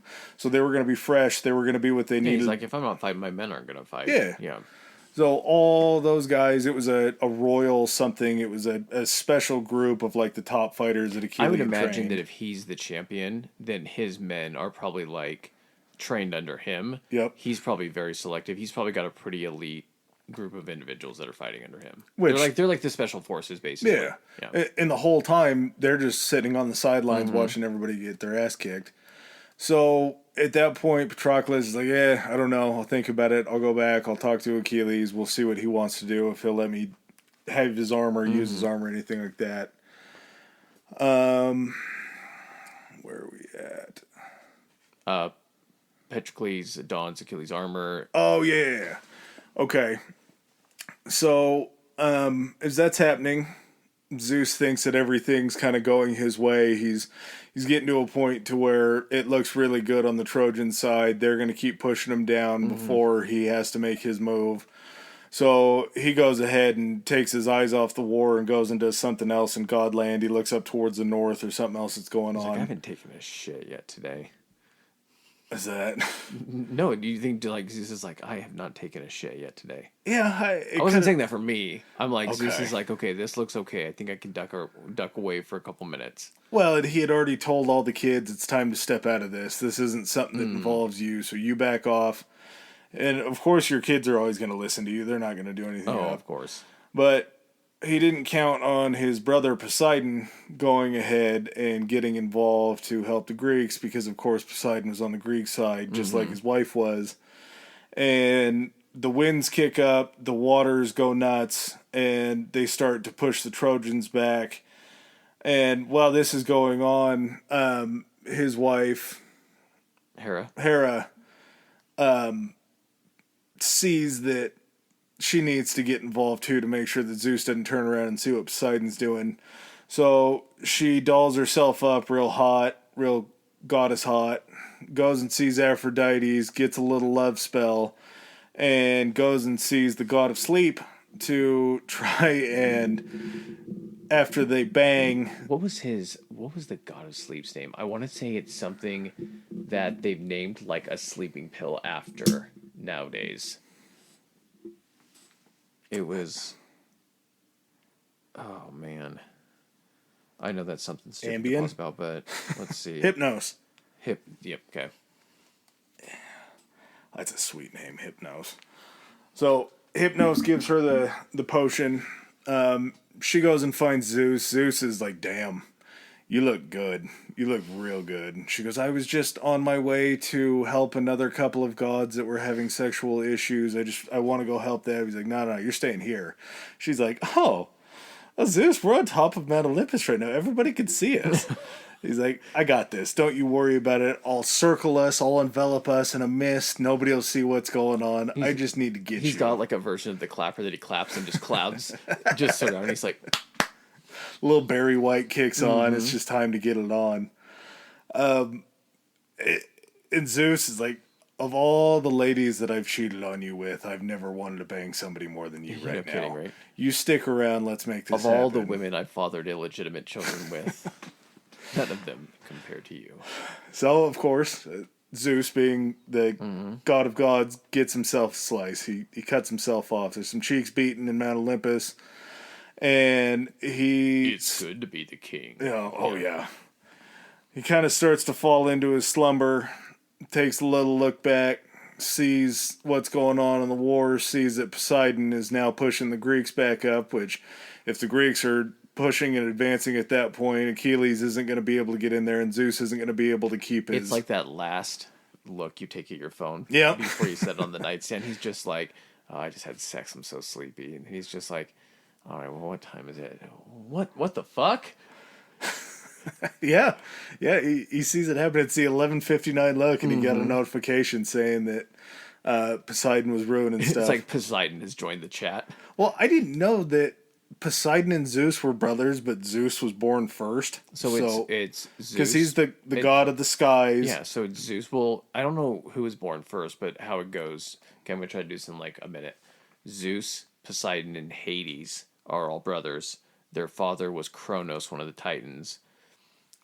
He ate all three of them. He would always eat his children. And I'm trying to think, there was a situation in which he was getting ready to... No, he didn't eat them. He was getting ready to eat them. And his wife at the time switched out the kids for rocks. Apparently Kronos wasn't good about paying attention. So he ate the rocks or something, thinking they were the kids. And then... after the kids grew up, Zeus led the other two brothers to defeat and imprison Kronos. And then Zeus, I don't think it was necessarily that he was the oldest one. I think he was just the one that kind of led them against the Titans. He was made it just happened to be the god of the sky and thunder and lightning. Hades got forced to rule the underworld, and then Poseidon got the sea. So Hades kind of got the shaft. It said that... once Zeus turned around and was angry with Poseidon, Poseidon had to basically let his older brother take over. So he had to listen to him. Yeah. I thought you wanted me to do this, dude. So I don't know how they were all born, but it does reference Zeus being the oldest brother, which... he might have been. Yeah, well, I mean, if they were trying to get eaten by their parents. It sounds a lot like they were pre-L. Ron Hubbard. Like, the Greek gods are just as crazy as... Oh, yeah, there's no shortage of inspiration from all of this stuff. No, just nuts.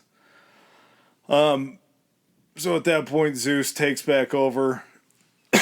Excuse me. He gives the Trojans a push to head back. And it gets to the point to where they're pushed back to where they're fighting on the Greek ships, and Patroclus sees what's going on, says, Achilles, I need your armor. Achilles gives him his blessing, gives him his armor. Patroclus shows back up. Agamemnon says, all right, you're up, make it happen, let's go. And he leads them into battle. Achilles had told him before he left the boats, go up, push them as far up to the walls as possible. Don't overtake the fortress, because if you overtake the fortress and you take off your helmet and everybody sees that it's you and not me, I'm going to look like a fool and I'm going to look like a weakling and you're going to be the hero. Gotcha. So, like, you're my second in command, but I don't want you to outshine me. Yeah. So, his troops show up, his army shows up. They start absolutely tearing through the Trojans left and right. Gets to a point to where Patroclus is leading them through, and then Patroclus takes an arrow to the back and slips just in between the armor, just right in between, and catches him and takes him down. And he ends up just dying on the battlefield, basically, to where Hector walks up stands over the top of him and says, "This is it for you. This is it for your army. We're going to take everything else." And the last thing that Patroclus says to Hector is Achilles.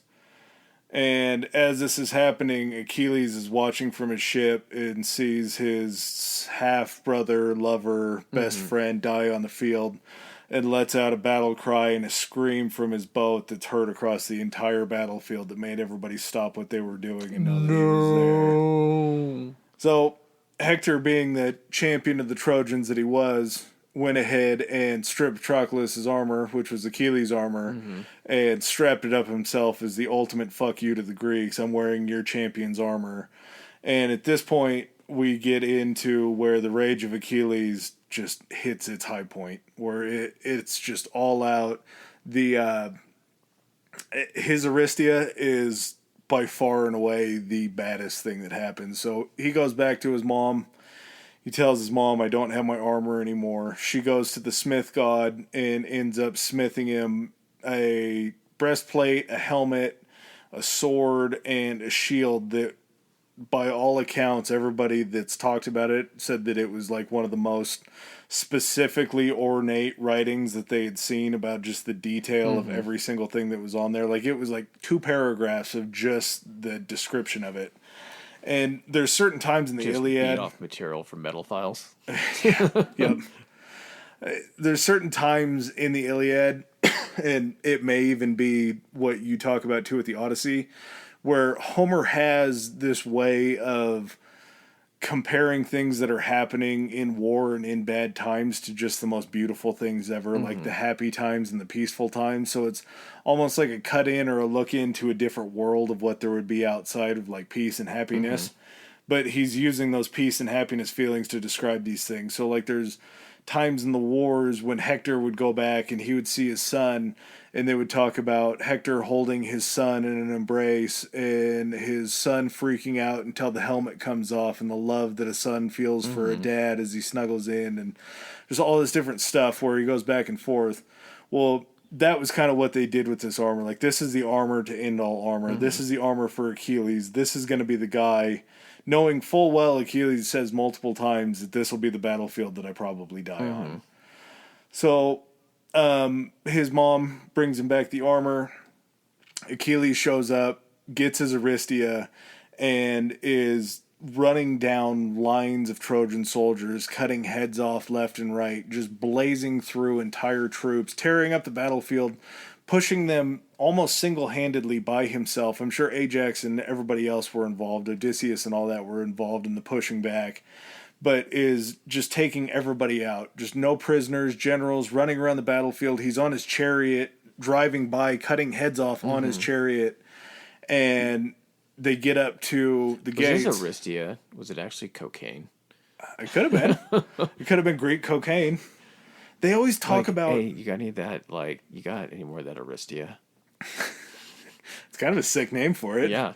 Nobody's going to know what you're talking about either, so you can talk in code the whole time. You know what it was? It was a little bit of that concoction that they gave to the Germans during the Blitzkrieg. That was their Aristia. Was the math? Yeah. Yeah, I guess Aristia is anything that gets you hyped, right? Yeah, no kidding. Okay. So it gets to a certain point where there's a separation on the battlefield, and Achilles has just wiped every Trojan out that he can get his hands on. And he calls out Hector, and Hector's like, "Oh, fuck." Looks down, sees that he's wearing Achilles' armor, hears Achilles calling for him by name. He knows that his end is coming very quickly. He's fought against the other tough guys in the Greek army and didn't have a problem, but now it's champion versus champion, and this is going to settle the whole thing. So that is where it ends for that day. Next day, Hector is in talking with his dad Priam, and they're trying anything that they can to come up with an idea of how they can bribe their way out of this, how Hector can still be alive. And there's just nothing that they're coming up with. They're basically saying over and over, Achilles wants blood. This isn't... We're not getting out of this without Achilles taking Hector and killing him for killing Patroclus, his boy. Or for the perceived killing of him because he took it out Yeah, of the back. technically he didn't kill him, but from what Achilles saw, he saw the stripping of the armor. Body. He had done it. Yeah, definitely. So it's decided the only way they're getting out of this is Hector goes out and meets him. Those are the only two that are on the battlefield that day. Hector walks out of the walls, and they say, if you're in trouble, try to get back to the walls, and we'll get you inside the fortress. Mm-hmm. And Hector makes a mistake of walking too far away from the fortress to meet Achilles down there. They have a back and forth. There's some shit talk going on. Achilles is basically like, this is the day that you meet your maker.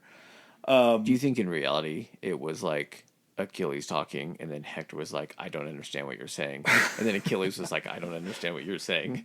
And so they're just trying to point at each other and being like, you dead. Like drawing the thumb across the neck, and he's like, no, you're dead. I think at this point Hector was just like, I'm sorry. I didn't Pointing at do the armor. this. He has the armor, he just sets it down. He's like, I did not mean to do this. Didn't know it was yours. No names. I didn't see Achilles on this. He's like looking on the inside of it. He's like, your name? I don't know. It's nowhere there. So they finally engage, and it's just kind of it doesn't matter at this point. Hector could get his Aristia. He could get whatever he felt was necessary, and it was just going to be an ass kicking to the point where Hector looks back, realizes that there's no way that he's going to get to the gates to be able to be protected, and just basically has to take it, begs and pleads for his life. And finally, the last death blow is Achilles knowing his armor so well that he knows where the weak spots are, and gets his sword in and jabs it straight in between the shoulder plate and the breastplate and kills Hector. And then not only proceeds to kill Hector, but stabs 2 holes through his legs, draws a leather strap through them, attaches them to the back of his chariot, and does circles around the fortress. Just spinning donuts with the dead body. Dragging his ass around there. Ends up... It's a power move. Yeah, oh yeah. Takes him back to the Greek camps. And at that point, they've already gotten Patroclus' body ready for disposal. Burning. They're going to burn him. And they have what are called the... Again, it's just so weird. And it has to be like the fact that they do this to a play. Because they do something called the Patroclus Funeral Games. Which is, they have like races and they wrestle. And this is... Excuse me, where I was talking earlier about one of the prizes being Achilles giving somebody an ingot of iron. That was what you would get if you won the foot race to see who was the fastest. So all these guys that are still in the middle of war are like beating each other up and running and doing all this kind of different stuff to wear themselves out. Just completely weird to throw in there. Yeah. But they're just absolutely mutilating Hector down there. They're cutting him up. They're burning his body. They're doing everything that they can to desecrate him. He's still got him hooked up to the chariot. He's still driving him around just for funsies out on the battlefield. And finally, Priam decides that they have to take a load of treasure down. I mean Priam. Priam. Has to take a load of treasure down to Achilles and make the switch because he needs his son back. Every other one of his sons has embarrassed him. He talks about how he doesn't have any sons anymore. He tells his living sons that he does not have any sons anymore. All in Paris's face, who is still Helen's husband. Helen at this point is distraught to the point where she's crying and saying, I'm what caused Hector to die. I'm the reason you don't have any sons. Like, no shit. Yeah. She's so sad about it. She says multiple times, it should have been me. It shouldn't have been him that died. I should have been the one that ended this by killing myself. Honey, you had 9 years. Yeah. Yeah, she did have a lot of time. Boats. Walk your ass over the Greek boats and go home. Oh, no. Yeah, she if didn't only have I could have done agency. something. Yeah, Paris was the one that told her she could and couldn't, I'm sure. So, Priam gets down at night. He's protected by one of the gods that comes down and says, your son's okay. We casted a safety net over the top of him, so he will look just fine no matter what they've done or desecrated him. You'll still be able to recognize him and know that that's your son. Protects him the whole way down. They get to Achilles' tent. He sneaks into his tent, starts begging for forgiveness, and tells Achilles that if the situation was reversed, he would like to know that Achilles' father would have been able to receive his son after his death. And this is the first time where Achilles like realizes that what he did that day was just beyond anything, to the point to where he knew that there was humility that had to come into effect to realize like what he did to Hector and all the bad shit that happened. So Achilles makes him a bed up that night. Says, please stay here and rest. I'll get you out. You'll be safe. We'll load Hector up into your cart and get you to go back. And he even looks down at him and he goes, how many days do you need for your son's funeral? And Priam says 12. And he goes, okay, I can promise you as my word, we will not attack for 12 days. So next night comes, darkness falls, the god protection comes back for Priam. He wheels his son's body up. They get the funeral and everything ready. On the 12th day, they are building like his tomb that they're going to put the bones in, and then immediately go right back to war or go right back to prepping, because they don't know if it's like 12th day as soon as it hits dark, 12th day as soon as it hits light, whatever. And it ends with the Greek army getting strapped back up to go attack on that 13th day, the day after. So, very hard-hitting stuff. Very just kind of fun to see.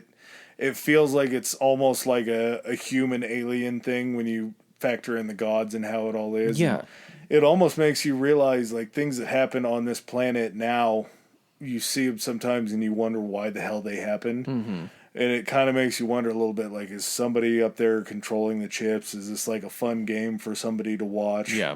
Are we the reality show for someone else? Yeah. And in this case, reading the Iliad, that's really what it was. It was almost like it was just a way for the gods to humor themselves. Yeah, and I mean, the big thing, too, with, both this, the Iliad and the Odyssey, and other, any... I think these are probably a little bit more of the exception, but, people that lived in this area and lived in Greece, and they could read this and fully 100% believe that it happened. It was factual, absolutely. because they have nothing to contradict it. They have no scope of what's possible or what's not possible. All right, I gotta pee. Okay. And then we can hit the Odyssey. Yeah. All right. Yep, P and Odyssey. All right, Odyssey time. And no, not the minivan. Okay, so my... That was bad. I know. My initial thought on the Odyssey when I first maybe got into the first 10 minutes, I was like, how has this not been a movie? Wasn't it Harrison Ford? No, I looked... No. He was alive back when the Odyssey was probably written. Why, what do you have against Harrison Ford? He's old and he needs to give up the Indy title. Okay, I do agree with that. We don't need an Indiana Jones that's going to break a hip. And you know how many planes that guy's crashed? There's been several occasions. Anyway, so with the Odyssey, I was like, how is this not a movie? And then about 15 minutes into it, I was like, oh, it's total horseshit. So again, it's Homer's stab at the everyman story. I think is what it is. I feel like I'm gonna read this, and you stop me if I get too just like, this is fucking ridiculous. I just spent an entire week reading about how gods were playing chess with people. You think I'm going to go with ridiculous? I know, but yours seems to be based on what I actually feel like is probably a historical event, like, the Trojan War. Could be. At least, okay, to some degree. But I feel like the stuff that he did in the Odyssey, he was just like, he did the Iliad, and he's like, the history stuff isn't, like, trying to be accurate isn't fun. He's like, the fantastical shit is fun. So he's like, I'm just going to go and do this. Did you ever dip your foot into the Epic of Gilgamesh? No, I didn't. You never read that? Mm. That's what it almost feels like, because it was more of like a kind of a story with different, like, stories within stories kind of adventures. I feel like Homer, when he was writing the Odyssey, he just tried to use previously established characters and places that people would be familiar with, and then he just went off the rails with shit. Oh, because like some of the guys that I talked about pop up in this. Like, didn't you say it's Odysseus's He's the main character. He's the journeyman at this point. Yeah. Does Ajax show up? No, it's literally just Odysseus, and he's the only character that they even really. There's a couple more they name by name within his crew, but it's like Odysseus and his crew. So after the Trojan horse, so basically it comes to a standstill when the Greeks decide. Odysseus comes to them with a plan. He's like one of the. So you have Agamemnon, who's like King Dick. Yep. Then you have like his lieutenants, and Odysseus, Ajax. I think Achilles was technically one of them, maybe, but he was like they were the people that were like the warlords in charge of their territories. Does Achilles show up in this story at all? No, because he's dead at this point. no, I know. Because Paris. Spoiler for something you're not going to read. The arrow that's fired that hits Achilles in his heel and kills him, fired by Paris the pussy from the Iliad. That's in the movie actually too. What movie? Oh, Troy? Yeah. See, that's what I'm saying. I know, That didn't happen then. but then they actually explain it that what really happened is Achilles got shot by a bunch of arrows, but he was like pulling them out like a badass. And then as he was falling to die, Paris came around the corner, shot him, it went through his heel, and then he had died from the other wounds. But when they found Achilles' body, the only arrow he had in him was that okay. one. So that's why the Achilles heel. Huh. The legendary part of Achilles, the reason the heel was a weakness, was because when his mother was dipping him in the river Styx, the river that goes through the underworld, it grants you, like Achilles, like invulnerability or whatever. Superpowers, basically. You have to be tethered to the world by something, though. So she grabbed him as a baby on the heel and dunked him into the river Styx like that. That's cool. Yeah. A lot of this shit is cool. This was just a little bit. It was too much. The Odyssey was too much at once. Okay. Well, I'm excited. I like too much. So Odysseus comes up with the idea of the Trojan horse, and because Troy was famous for their horses, his rationale is, we're going to go ahead and build this giant wooden horse. We're going to hide myself and like an elite group of men inside. You guys are all going to leave. Like, pack up the camp, take all the ships, get out of, like, over the horizon or someplace where they're not going to be able to see you. They're going to show up, see we've left, assume we've given up, and they're going to think that this is, like, an offering to their gods.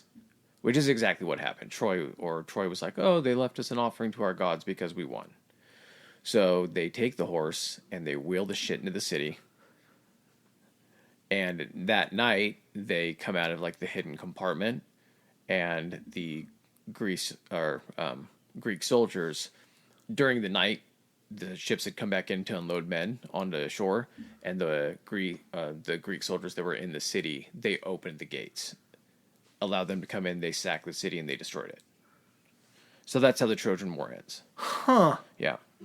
I had never heard that whole, like, I know what the Trojan horse is. I didn't know that was how they... Yeah. I thought it was they like sprung out and got the jump on them, but so it was they opened the gate for them. That's why they call it the Trojan horse, because it's something that you welcome in yourself without knowing the danger to it. But that's what I thought, like them jumping out and getting like an attack on them. They waited till everyone was asleep, and then they went and opened the gates for the whole... It wasn't just those guys that won the war. They had to open the gates and let all the soldiers inside. Crazy. Okay. So it was 10 years that he was gone from home, from Ithaca, for the Trojan War. So he ends up... leaving with everyone else. They want to say it takes like, I'm trying to remember the time frame that they thought it might have taken to get across the Aegean back home, because apparently it wasn't quick. It was more than a few weeks. It was something ridiculous. It might have been like the people that left like got back home within a year or something like that. Going across Utah with a sail and maybe some oars is going to take you a while. No kidding. So he leaves with 12 ships. So after sailing for home, instead he actually decides to go and raid a Trojan ally that was a little bit like if you came off the coast of Turkey and went north. So this whole thing is going to... You remember how I mentioned the whole Ernest thing? I feel like Odysseus... Oh, Ernest goes... yes. Yeah. So Jim Varney. Yeah, sorry. So when I was watching these documentaries, the people that are speaking about it, I feel like they get confused, and they're like merging Odysseus, the real person, the historical figure, into the character, and they're trying to like describe him in both ways. They're like, and you'll see Odysseus's cleverness when he defeated, this sea monster, and you're like, what do you like? You're talking about a fictional character within this. Like, he's not a real person. Do you think that might lend back to the whole idea that Homer's writings were like plays that people had already seen, so there's already prior knowledge? Like, that could have been Maybe because like a part of a play that they had seen. imagine like a playwright, or not a playwright, but a historian. I can't even talk right now. A historian wrote down some facts about Odysseus and his contribution to the Trojan War. And then the next person takes a look at that and kind of pumps it up a little bit. And then before long, you get this, where he's going to be a mortal man, but he's insanely smart. His decision making is fucking awful. All they talk about is how fucking clever he is, because he wasn't like super physically strong. He was very mentally gifted. But all he does is gets himself out of the shitty situations that he gets himself. It just gets back to even. Yes. But they never say like, oh, it was his poor planning. They were like, and then he had to get him out of it again. Okay, I'm going to get to it so you can see the examples. So he goes to raid this village. They raid the city, steal the treasure. Wait a second. Is that what you meant by Ernest? Ernest didn't ever get himself into those situations. No, I just meant like it was almost like a buffoonery type Okay. thing. He seems like a buffoon. Mr. Like Bean. Ernest Doesn't Ernest Mr. didn't Bean rob the bank to go to jail. I know, okay, I understand that. Sorry, no disrespect to Ernest. I'm I loved those big movies. fan. Maybe is it more of a Mr. Bean situation then? Yeah, maybe a Mr. Magoo. Okay, he gets himself into the Yeah, situations okay. he has to get himself out of. I wanted to clear Ernest's Okay. name on that. Okay. So they raid the city, steal the treasure, and then they go get drunk on the beach. Like before getting on their ships and everything. They're like, hey, and I'm not sure how far they went to the city to get the treasure. They just get hammered on the beach. They all pass out. Well, then the locals track him down, attack them, and kill 72 of his men. And they're like running back for the ships as these locals attack them. Like, So- you can't even get on your boats before you get like, And what's the worst thing that happens if you get on your boat and you get drunk? You just float. yeah. And you don't get killed by the people that you literally just raided their city and robbed. So that's Exhibit A. Likes to party. So they're at sea for 2 weeks until they hit a hurricane. The hurricane carries them from the Aegean to North Africa. So it's you have to go That's a hell of a out around hurricane. Greece. Yep. It's more like almost straight away. It almost looked like, and I'm not even kidding, it looks like the island they were talking about was the one, Phaistos or in Alexandria? Pharos. Where the lighthouse was? Yes. Yeah. The diagram kind of looked like that. So Call it carries back to episode 6 or 7? Something. So it carries them all the way to North Africa. They wash up to an island where the natives are friendly. They're offering them food, and all their food is made from like a flower. So this is actually like the island of the lotus eaters. So the lotus flowers. So basically, what the lotus flowers in Greek mythology, they would create a drug that just basically made you feel euphoric and forgetful. So basically, you were stoned. Like that, yeah. Yes, you're forgetful, but you just feel amazing. So basically, his men don't want to leave. It's would keeping you? them. Yeah, it's keeping them there. It's keeping them complacent, and they're happy. And so, of course, Odysseus is the only one that stays sober. Realize what's going on. He's like, "No, we got to get out of here. Go, go." The guy that got drunk on the beach and beat up was the only one that stayed sober. I don't know if Odysseus. He may have not got drunk on the beach, but he knew that it was happening. Yeah. He was the captain. Yes. So he ends up getting his men to, kind of snap out of it, and get back to the ships. So after they go from the Lotus Eaters, they come to an island, has a bunch of like wild game on it. So they pull into the island, and he's taking a group of his men with him. I think he takes 12 men to explore the island with him, and they come upon like a cave, and the cave is just full of food. And so, of course, they just start, gorging themselves and eating and feasting and everything. They don't go back to the other guys at the ship, and they're like, oh, hey, by the way, guys, we found a bunch of food. They're just like, let's get our turn first, and then we'll head back and let them know where if there's anything left over. I didn't think like this was gathered by somebody and they were eating somebody else's stock. Oh, no, I think Odysseus knew that. And this is kind of a point that a ridiculous Greek tradition, apparently, or some type of like point of Greek culture, is you were supposed to greet a stranger to your house with a gift and a place to stay.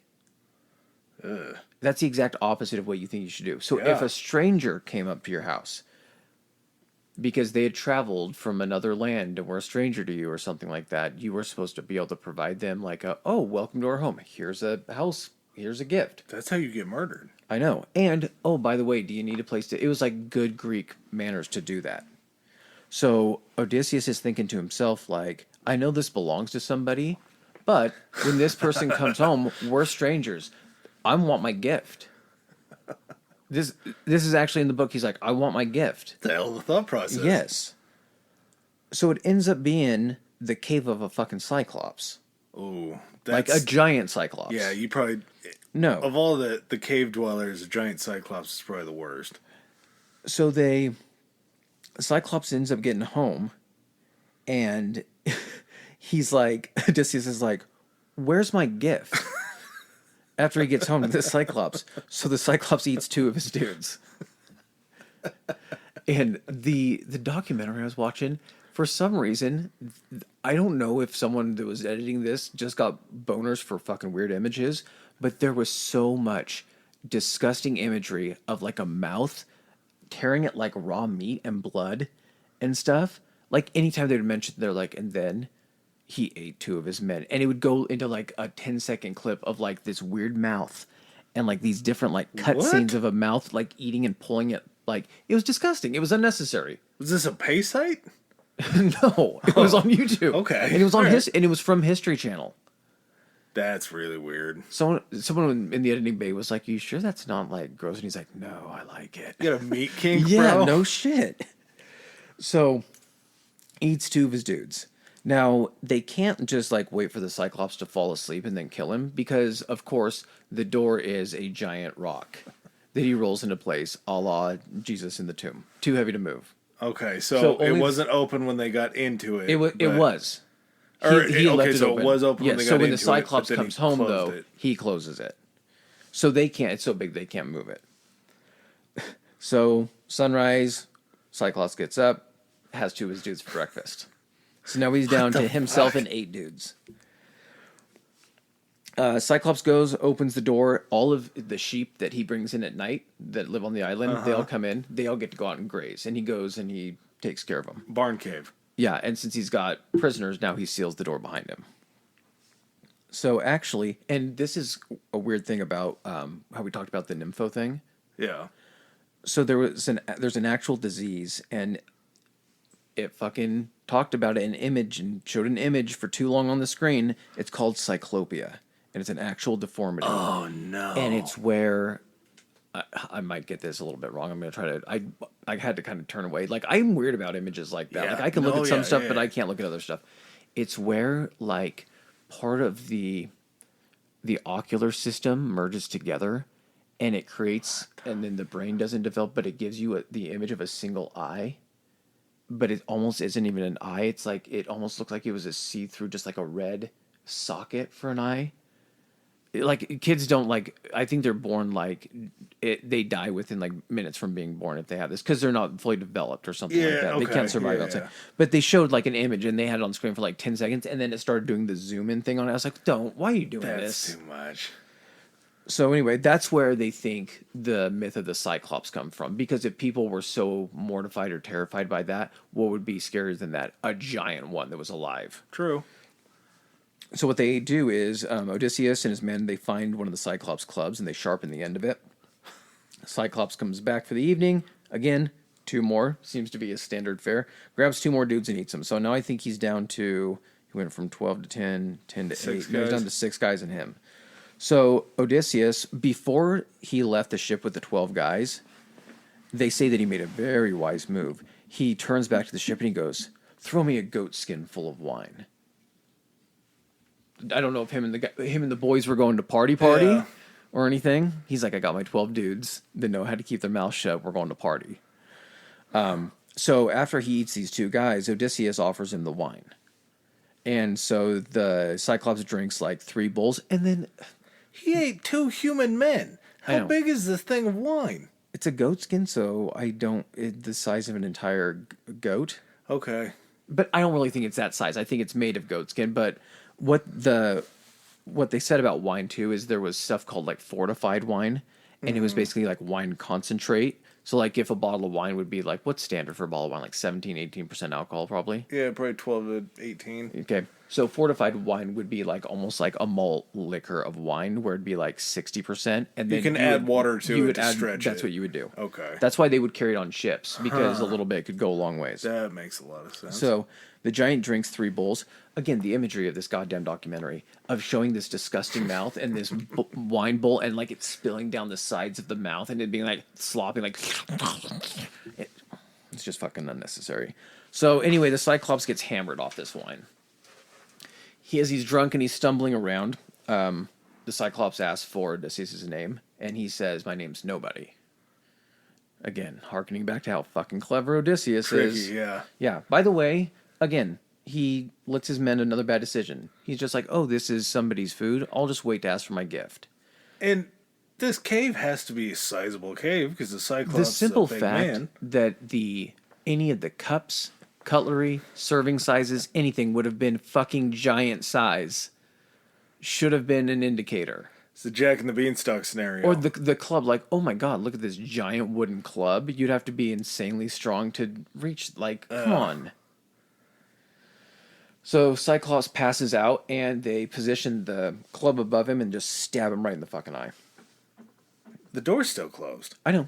Just listen. So the other Cyclops, because apparently he's not the only Cyclops on the island, hear him screaming and yelling, and like he's just got stabbed in the eye. And they're like, "Hey," and like, "Hey, buddy, is everything all right in there?" He's like, "Nobody's hurting me. Nobody stabbed me." And they're like, "Oh, okay. Bye." Oh no! Okay. Yeah. Holy shit! It got me. Yeah, but it's like, what kind of humor would you call that? That's dad joke humor. Yeah, dad joke, slapstick. Like, "Dad, I'm hungry." "Hi, hungry. I'm Dad." It's the who's on first. It's Abbott and Costello. That's what it is. It's Abbott and Costello humor. Yes. Those guys ripped this off. Probably. That's the who's on first bit. Yeah, exactly. So to get out, he opens the door.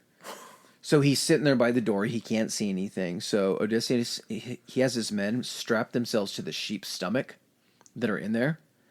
And as they pass, the giant is reaching down and filling the sheep to make sure none of the men are getting out. So he's just filling the back of sheep. So he gets all of his men out that way. Just straps them to the bottom of sheep and they all get out. What the shit did you read? I know. No, it gets crazier from there. This is like mild. It's going to keep getting... it's going to keep getting a little crazier. Okay. So as they're sailing away, Odysseus can't help himself. Like the giant standing on the cliff, like screaming, and he's like, "Hey!" And the giant, like, can't look at him, but gets the giant's attention. He's like, "Guess what? My name's Odysseus." So he forgets that Cyclops are actually the sons of Poseidon. So Greek mythology, Poseidon has like how they create Cyclops is I think Poseidon has to have like sex with a sea creature. I'm not sure what kind makes a Cyclops, but it ends up, he ends up creating Cyclops. So the Cyclops is pissed, asks Poseidon to kill him, and Poseidon's like, "Hey, I'll see what I can do." So during this time, the entire time that Odysseus is gone, he's the king of Ithaca. Okay. So that's why he was like in command. He was the king of one of these nations or whatever you would call. Well, he was higher up below Agamemnon. Yeah, but he was a lieutenant or a ruler within that kingdom. So his wife Penelope, this whole time that he's been gone, apparently in this story she's had all these suitors like squatting at like the royal palace, being like, "Odysseus is like gone. Oh yeah, like he's gone. Like you need to pick one of us to hook up with." Yeah, and so she is like, "No, he's not gone. I'm waiting. I'm not doing any of this." So part of this book just keeps going back and forth to this situation. I'm gonna go ahead and just tell you how long he's also gone on the Odyssey. Another 10 years. So 20 years. 20 years. And I think the suitors thing really comes in after people start getting back from the Trojan War. I think she had some there hanging out, but then it ramps up because then they're like, "Oh, he's not back when everybody else is back. He's gone. He's dead." So she is basically holding off. I'm not even kidding. It says there's like close to like 100 of these dudes squatting in the royal palace, just like getting drunk and partying all day and being like, one of us is going to bang this chick and then be the king of Ithaca. At no point, no one's like, she doesn't have like a royal house guard or like men that can be like, she's like, can you get these guys the fuck out of my house? Yeah. I don't want to spoil, but you got the quilt in there?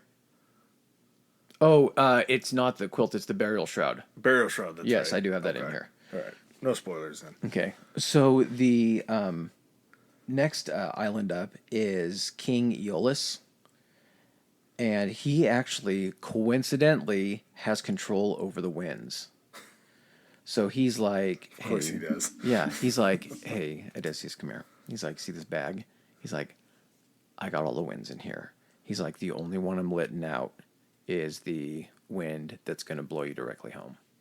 He's like, keep all the other, he's like, don't open it. All the other winds are in here. Very simple instructions. So Odysseus stays awake for 9 days while this wind is literally blowing him the exact direction of home. Day 10, 1 mile from Ithaca. He just can't keep his eyes open any longer. He's a mile away from home, so he's been able to see it for a while as well. Yep. He closes his eyes, and as soon as he does, his men are like, the fuck's in this bag? He's been guarding this bag for 9 days. So they open this bag, and the winds just go crazy. They literally take his ship all the way back to the Wind Dude's island. You think the Wind Dude just played a prank on him? And No. Like so what happened was, what happens is apparently like Poseidon, I don't know if he spoke to Zeus and put some pressure on this Wind Dude. And so when they got back, Odysseus is like, hey, any chance you can help us out on that wind thing again? I promise I'll make sure my men don't open this. Stay awake this time. I'll stay awake. I'll stay awake the full 10 days this time. And he's like, no can do, dude. He's like, orders from the boss man from corporate. We're not allowed to help you with this anymore. So he has to sail just like normal. So he ends up sailing and tries to like kind of dock. He sees like this mysterious harbor. Mm-hmm. And so he starts kind of steering some of his ships into it. And he's attacked by these giant fucking cannibals. Like giant cannibals enough to where they jump like off the cliffs and they're like chest deep in like the ocean. And they're snatching dudes off boats, eating them. Hundreds die. All but one of his ships is destroyed. So 11 ships are destroyed. All because he ran into an island of cannibals he tried to dock at? Yeah, just got too close. Again, this is Odysseus.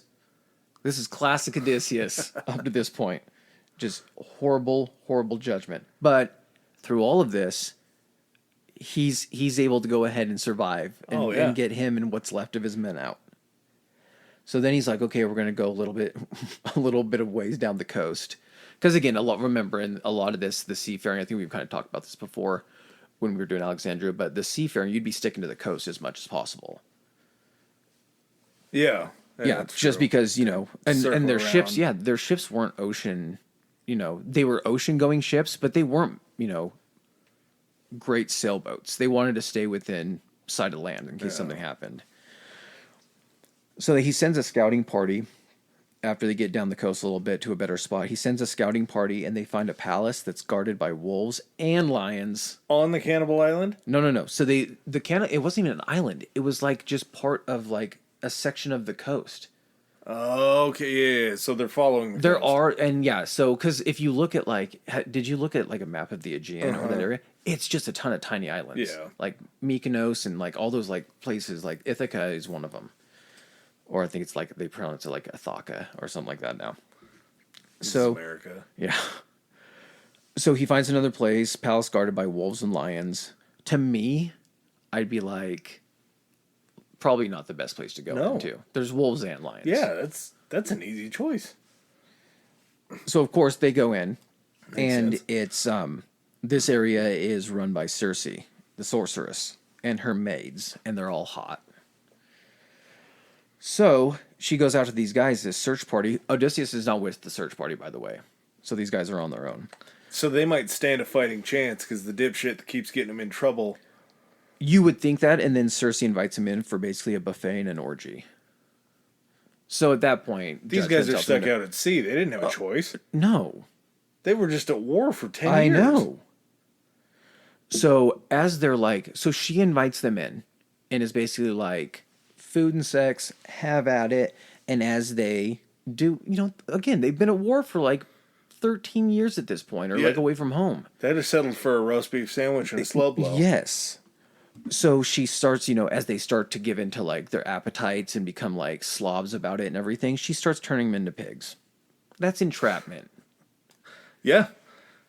You're just like, hey, I know you haven't eaten in a week, but here's a baked potato and some steak. And then when you eat it all, you're like, oh no, you ate it all? Dirty pool. I don't blame one of those guys. No, it's entrapment. So one dude actually makes it out. He runs back. He tells Odysseus. Odysseus is like, I got to take a look at this orgy buffet for myself. So, of course, he goes to investigate. And on the way, he just happens to meet Hermes, who's the messenger of the gods. Mm-hmm. And Hermes gives him like this drug or this root that makes him immune to Circe's like sorceress, like seduction powers. So is this the gods playing a factor in, do you think? I think so. A little bit. I don't know who's on his side at this point, though. Oh, it might have been... I want to say it might have been Aphrodite, because she was trying to get him back to Penelope or some shit like that. Oh. It might have been someone completely different. I don't know. I know that Poseidon is pissed off at him, and I know at some point Zeus is going to get pissed off at him, so I don't think he has many friends. So, he ends up showing up. She tries to charm him. It doesn't work. She wants to bang at that point because she's like, oh, this ain't working. You must be different. Now I really want to bang you. And he's like, hey, not so fast. Quit turning my guys into pigs. And she's like, fine, let me at that dick. Good on him. Yes. For his men. He's got rules. He goes into the inner sanctum with her, and he does not come out for a year. A year? Yes. He goes basically into her sex dungeon, sex room, and does not come out for a year. Huh. Well. And after a year, he's done. He's like, I miss my wife. So I need to leave. I need to leave this island. I'm so empty right now. He's like, there was something I was supposed to do. Where was I trying to get? He's like, oh shit. He comes walking out of the sex dungeon, and all of his guys, were they turned back from pigs, or were they still... No, he got him turned back from pigs. Okay. He probably came out and he's like, you guys can thank me later. He's like, ugh. Tuesday? Like, bro, it's Friday. He's like, oh, wow. He's like, the following year. 775? You don't Dude, say. it's 774. Oh, man. Where were we going? Home! We're trying to get home. You know how long we had to sit outside this door and listen to what you were doing in there? So he convinces Circe, he's like, hey, I gotta leave. And at that point, she's probably like, all right, whatever. So she's like, because Poseidon is still having it out for you, you got to travel to the underworld to speak with the dead prophet Tiresias. And he's like, of course I do. Yeah. Why wouldn't I have to do something like that? And, it doesn't sound very hard the way they talk about getting in and out of the underworld, but apparently Odysseus is the only man to have ever done it, the only mortal to have ever done it, and so that's a big deal. Does it say how? It didn't get into that much. Were they playing the choking game in the sex dungeon? No, it made it sound like he's like, okay, I guess I'm going to Hades. Snapped his finger and was Something there? like that. Huh. And apparently the underworld in Greek mythology, it wasn't how modern Christianity has kind of described it, where it's like all hellfire and brimstone and hot. Yeah. So in Greek mythology, it was kind of just like cold and misty. It was always like shrouded in a mist and you could never really see anything, but it was kind of just cold. It was like an just, ice cave? Yeah, like uncomfortable. And honestly, if I'm having my choice between the two, I hate being cold. I'd rather be too hot any day of the week. Oh, buddy. I'd take the ice cave 10 times out of 10. No. I don't. I'd rather take the heat. I'm miserable when I'm cold, man. So I'm not sure how he ends up meeting Tiresias, but he gets inside the gates of Hades, and then it makes it sound like Tiresias is just hangs out at the gates. He's like, hey, fancy seeing you here. So basically what he tells him, in order to get home, his big piece of advice is, he's like, hey, Helios has an island. Helios is the sun god. He's like, he's got an island, and he's got a bunch of cows. He's like, don't fucking eat the cows. He's like, whatever you do, that's my advice for you. Don't eat the cows. He's like, got it. Don't eat Helios' cows. So he escapes the underworld and he sets sail for home. So he's got his one ship. So to get home, he's got to pass all of these other challenges. So he's got to pass the Island of the Sirens. And basically, the Island of the Sirens, they were, I want to say that it always shows them in three. So they were three kind of like human-looking sea creatures. I can't remember if they had bottoms that were fish, if they were like kind of mermaids too. Mm-hmm. But they would sing, and if you could hear them singing at all, basically it would draw you into them. There was no resisting it. Your ship would crash and break apart on the rocks. You would die. I don't know if they ate you or did something, but it was their job to bring you in and crash your ships and kill you. They just took pleasure into watching you crash your boat. It's a standard Greek, villain or whatnot. So basically, to get through that, what Odysseus wants to do is he's like, hey, you guys all put wax in your ears so you can't hear them. I'm going to strap my ass to the mast of the ship so I can hear them, but I can't go anywhere. So that's another one. He just wax his own ears. He wanted to be the man that had heard the sirens but lived, because no one had ever heard the siren song because everyone got pulled in and died. So he wanted to be this guy. Desire. So they end up making it past, and then it cuts to like a scene of like actors and everything like that, and they're all slapping Odysseus on the back, like, "Hey, good job! Like you did it! Like you had a choice because you weren't strapped to it." Congratulations! Yeah. So it's like Jack Black in Tropic Thunder. Yeah. He was just strapped there, and he's telling him that he's gonna. Well, and after all, like a couple of these things, they always like go back to see what Homer's like. Inspiration within the real world would have been for this.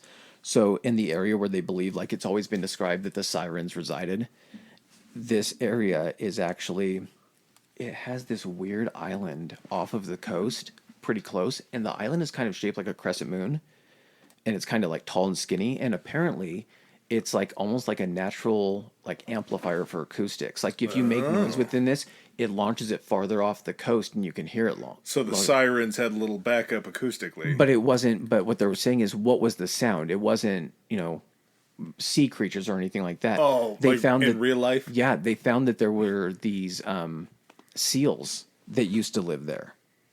And the seals barking and making noises and everything like that was probably the noise that sailors would hear out, because they couldn't understand it and it sounded like gibberish and just noises, but they could hear it far out to sea. Okay. So they think that's what probably might have been the kind of cool, kind of the story behind the myth. Hopefully, no, one of those horny guys didn't get to one of those seals. No kidding, right? So, and then it shoots over back to Ithaca. So every night, Penelope, what she's doing is she makes a deal with all these horny suitor dudes, and she's like, fine. She's like, I'll pick one of you after I'm done creating a burial shroud to Odysseus' father. So I'm not sure how that like. They made it a point to say that, so I'm guessing that's not incorrect, but I'm like, why would you make it for the father and not your suspected dead husband? So anyway, so Maybe day he died in the waiting or something? I don't know. Oh, yeah, maybe. So as she is working on it during the day and all the suitors can see her, at night she just undoes whatever she does during the day. And she carries on like this for years. And at no point is one of these dudes like, hey, like, you've been in this spot for a long time. What's going on? They're just like, okay, whenever you get done with it, I guess. I imagine if she was Odysseus' old lady, though, she was probably... Yeah, but come on, this is not clever.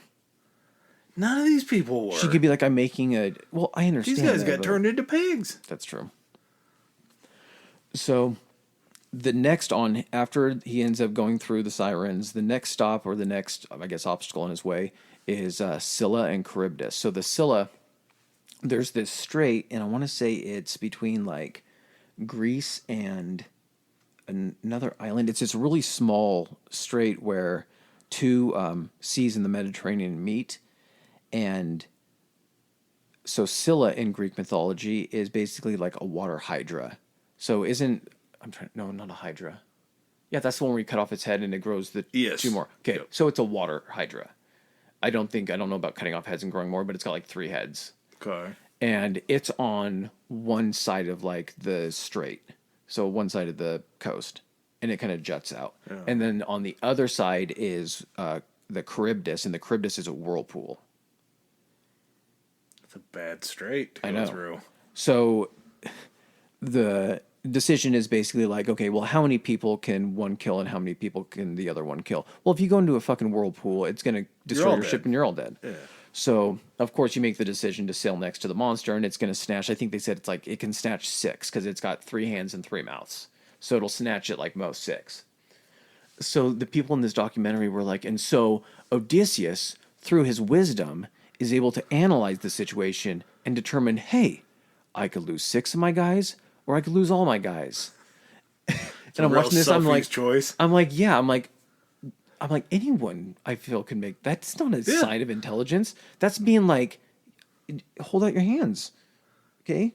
Turn over your hand completely, or turn over your hand a little bit. How many freaking jelly beans do you have left in your hands? I don't got no jelly beans in this one. Don't eat that one. So he does have him sail next to the Scylla, and it grabs 6 of his men and kills them. I'm sure he feels bad about it, being that he's led every other ship and man into death by horrible, horrible means. Well, he had to have had that ship stacked, right? That one last one? Yeah. I mean, I'm sure there were survivors after the cannibal attack. Well, And then you have the I'm cannibal sure- attack. Then you have the pigs that got brought back, but that was only a party of like 12. Yeah, but at the same time, like, how many of them wolves and lions aren't eating those pigs? Yeah, oh, that's right. The castle was surrounded And the by simple wolves fact and is, lions. come on, man, these guys are, life expectancy, especially when you're sailing around the freaking sea, probably isn't great. You're losing guys left and right to stuff. It's a story. That's the thing is, that's what caught me too on this. Watching the History Channel, they get people, I think this is hilarious. I think we talked about this before. You get people that their topic is either so obscure or it's nuanced, or like people just don't have a huge interest in it. Yeah. So you get professors that are subject matter on that, and you get them into an interview, and they're very like not polished, and they're funny to watch. Yeah. They get like really animated, but you can tell that they have no skill whatsoever in like talking about something. So you'll get these people during this Odyssey documentary that are talking about it like it's real about everything. Just antisocial, don't know how to get the information across. And they think stuff is funny or interesting. We'll make little clips like, and then he had to choose between Scylla and Charybdis. Like that's supposed to mean something. Oh, and also the reason that he had to choose the whirlpool or the sea dragon with 3 heads, there was another way he could go, but it was this ocean of floating rocks.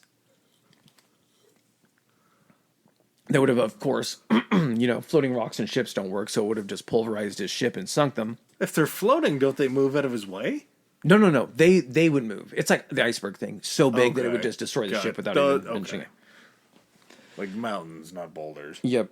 So Zeus, hold on. So his men are like, okay, we just got done having our buddy snatched by a sea dragon. Can we take a break? We need to land somewhere. So he's like, yeah, cool. So, of course... Ooh, the autumn wind. Sorry. Gross. I forgot to mute my phone. My bad. Okay. Is that what losing sounds like? Do you really want to do this on here? No, Okay. I don't. Not now. Adam's a Packers fan, just to provide context for that comment. So, of course, they land on Helios' island. It's the first one they come to. The one rule that they had was don't eat the cows on this island. And it sounds like almost instantly the men kill several of these cows to eat them. So the only person to not eat any of the beef, of course, is Odysseus. So Zeus doesn't take punishment on them right away. He waits till they get out to sea a little bit. Yeah, of course. Then destroys the ships and literally kills everybody except for Odysseus. And the ship? Oh yeah, ship's toast. So he ends up washing up. Odysseus probably clings to some, driftwood. He ends up washing up on yet the island of another sex god. So this is You're gonna land on an island. So island this of a is sex god yes. is not the So worst this to is land on. Calypso's island. So she is, and this ties back into what I was telling you earlier. She is a what they consider a nymph. So the way they describe nymphs, again, these professors are describing it. So they're probably just doing it very academically, but Max they're they've seen is two boobs in their life. yes, but the way they're describing it is it makes it sound like the nymph has like the looks of like a young girl. I don't think like they're talking like preteen, but I think they're like right there on the cusp of like, because think of like how girls and ages were viewed back in Greek culture. Yeah. Like 16 and 15, when you had your period, you were like, oh, time to marry you off and have kids. You're a woman now. Yeah, exactly. So I'm guessing they probably meant maybe like 16, 17, 18. So yeah, so she was a nymph, so she was addicted to sex, and Odysseus, being the man that he is, stays there for 7 years. Man of honor. 7 years. Where else is he gonna go? I guess he's got to go home still, but it's Yes. not like anybody's waiting for him back on the ship. No, but still, like he's trying to. This whole thing has been about him getting home. If the whole thing was about him getting home, it would Do you think he was? awake. Do you think he was like okay? And when he got to the Nymph's Island, Calypso's Island, do you think he was like okay? I've been punished pretty hard, and I only had sex with that other chick for Circe for a year. He's like, they washed me up on another sex god's island. Do you think I should have sex? I need to have sex with this one for longer, but how long? I've been through 8 years of tragedy, and I only got 1 year of pleasure. I'm gonna need to even that a little bit. It's probably what it was. It probably got to year 7. He's like, I feel confident. I got a 50-50 of this being long enough that I can probably sail home at this point. So you know what? After 7 years, he does the gentlemanly thing, and he says, listen, I got to get home. So he builds himself a raft. Yes, he could have built himself a raft at any point, and they made sure to let you know that this wasn't just any common raft. No, he was a carpenter as well. So this was a raft with, a keel and like a rudder and like a mast and everything. All the bells and whistles. Yes, of course. And he just sails that bitch right home.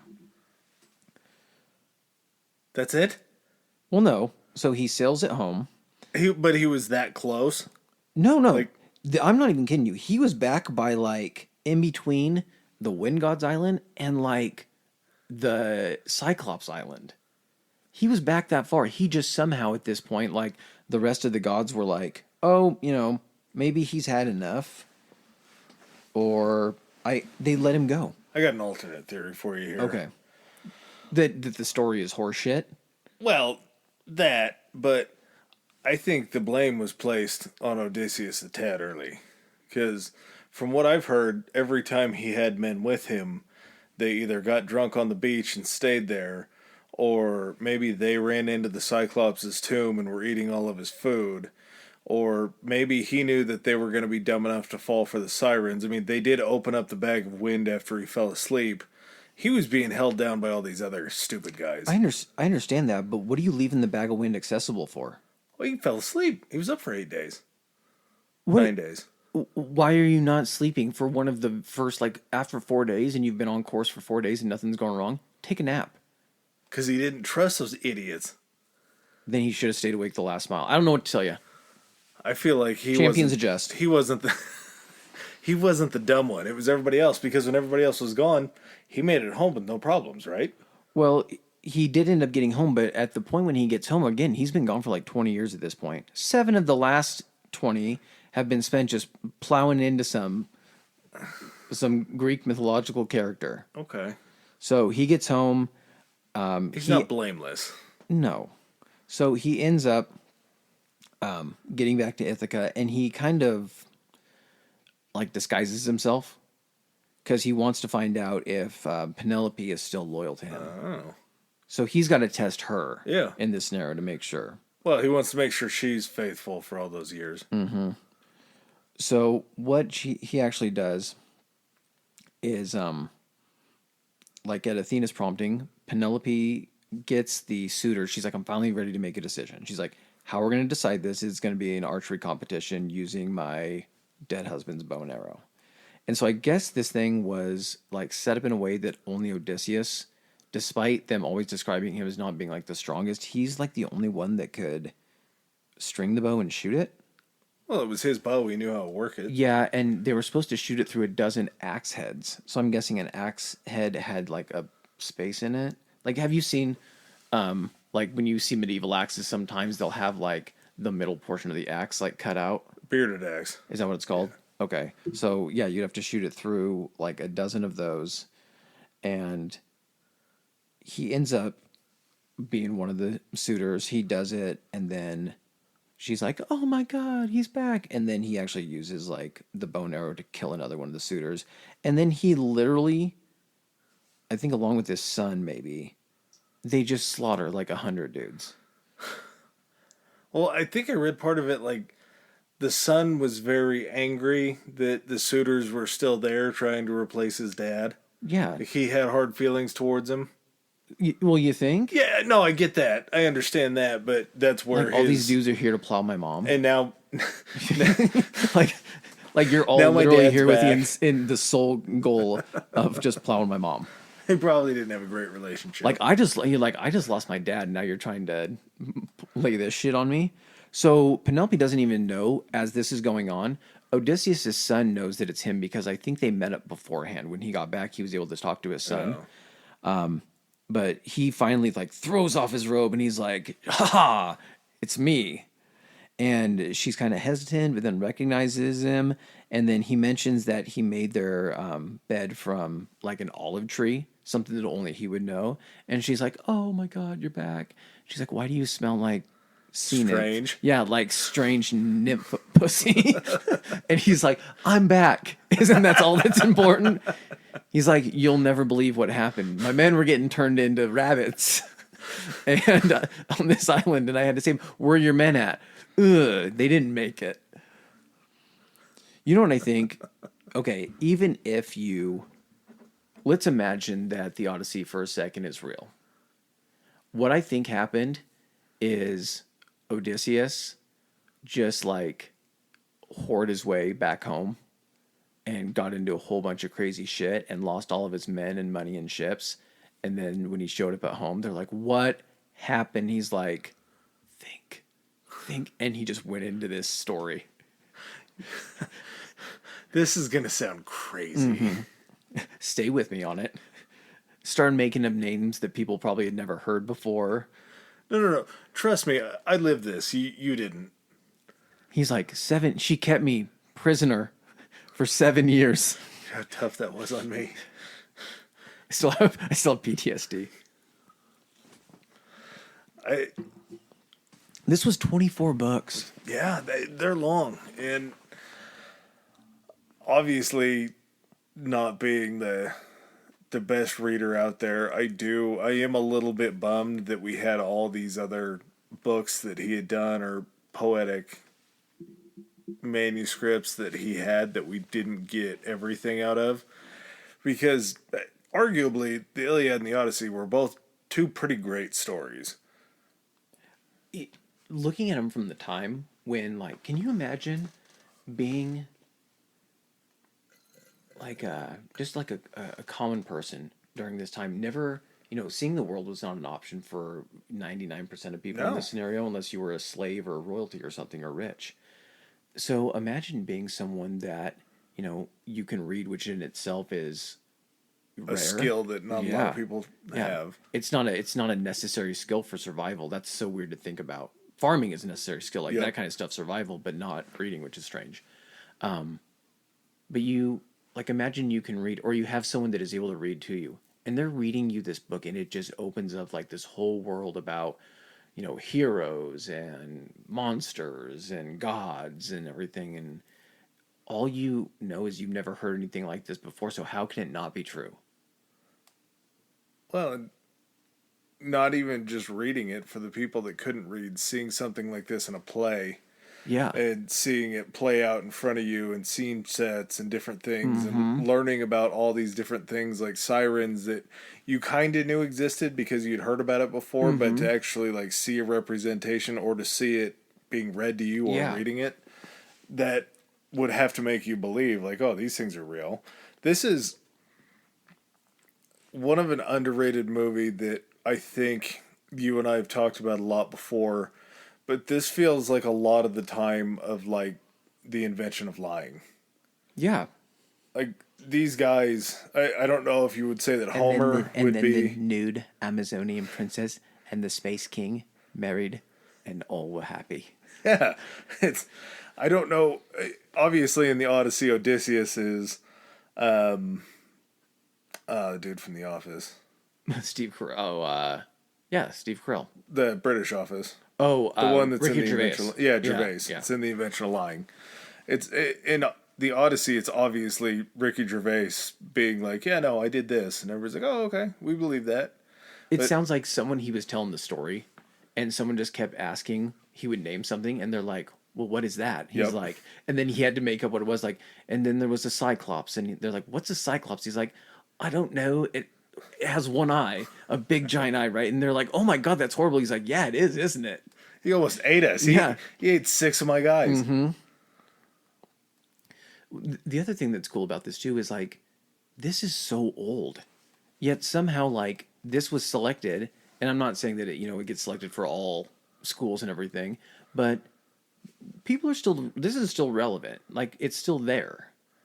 There's a lot of dead texts that we see now, and a lot of books that kind of fall into the ether where their value to society people feel like really isn't something that is necessary anymore. But the Iliad and the Odyssey back in their time were things that people would point to as far as like moral conundrums and different things where you can point to it almost like scripture and say, this is what Achilles did in this situation. This is what Hector would do. This is the humility that they showed. And I'm sure the bravery of the Odyssey, different things that they would point to like make salient arguments.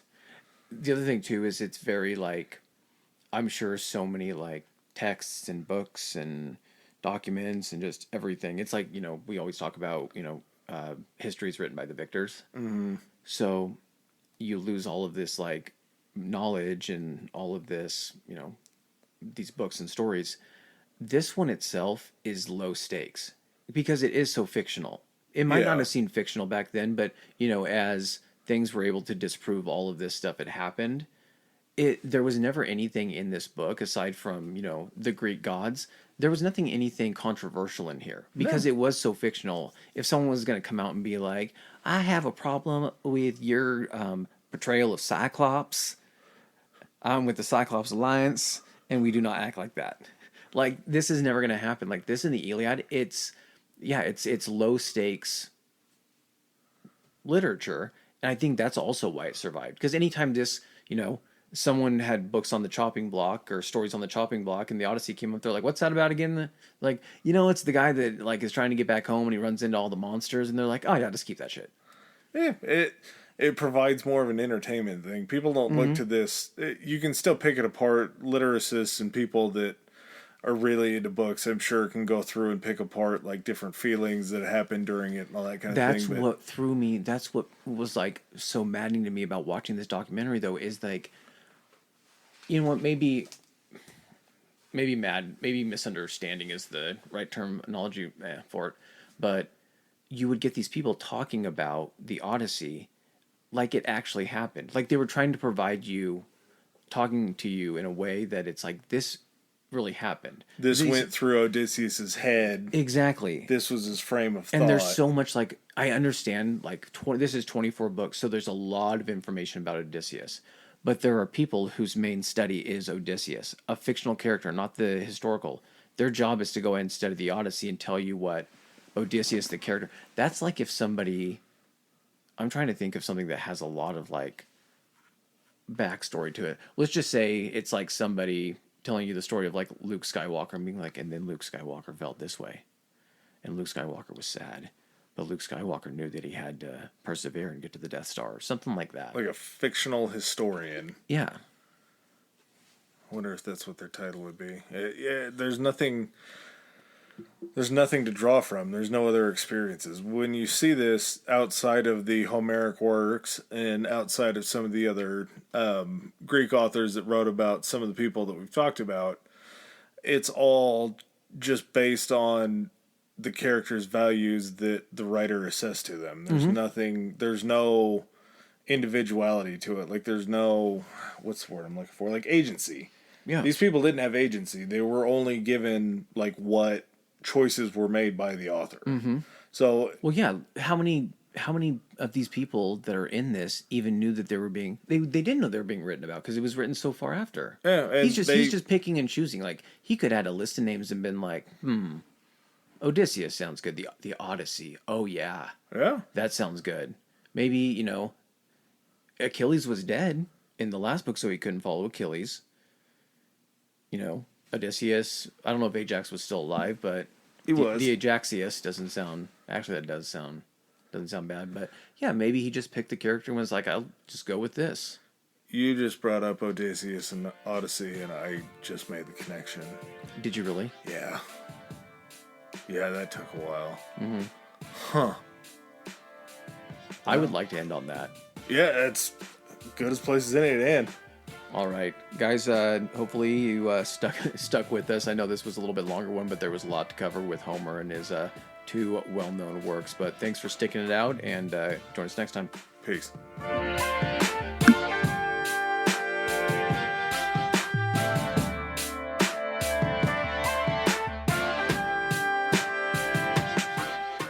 All right, guys. Hey, thank you so much for making it through another episode and sticking with us. If you want to kind of follow up on the next upcoming episodes, get some teasers, Adam, can they get us on the Twitter? You can get us on the Twitter. Our Twitter handle is historically high. That's historically HI. Nice. And on the Instagram? Our Instagram is historically high pod. That's historically high POD. And what happens if your social media inept? If you have any issues where you can't figure out social media, our email is historicallyhighpodcast@gmail.com. We set up a landline. Just in case. You guys can go ahead and shoot us any question, comments, or even maybe suggestions for future episodes, something you guys want to hear. Yeah, high thoughts, questions, anything like that. We're always open. We'll always get back to you. Hell yeah, guys. See you on the next episode. Peace.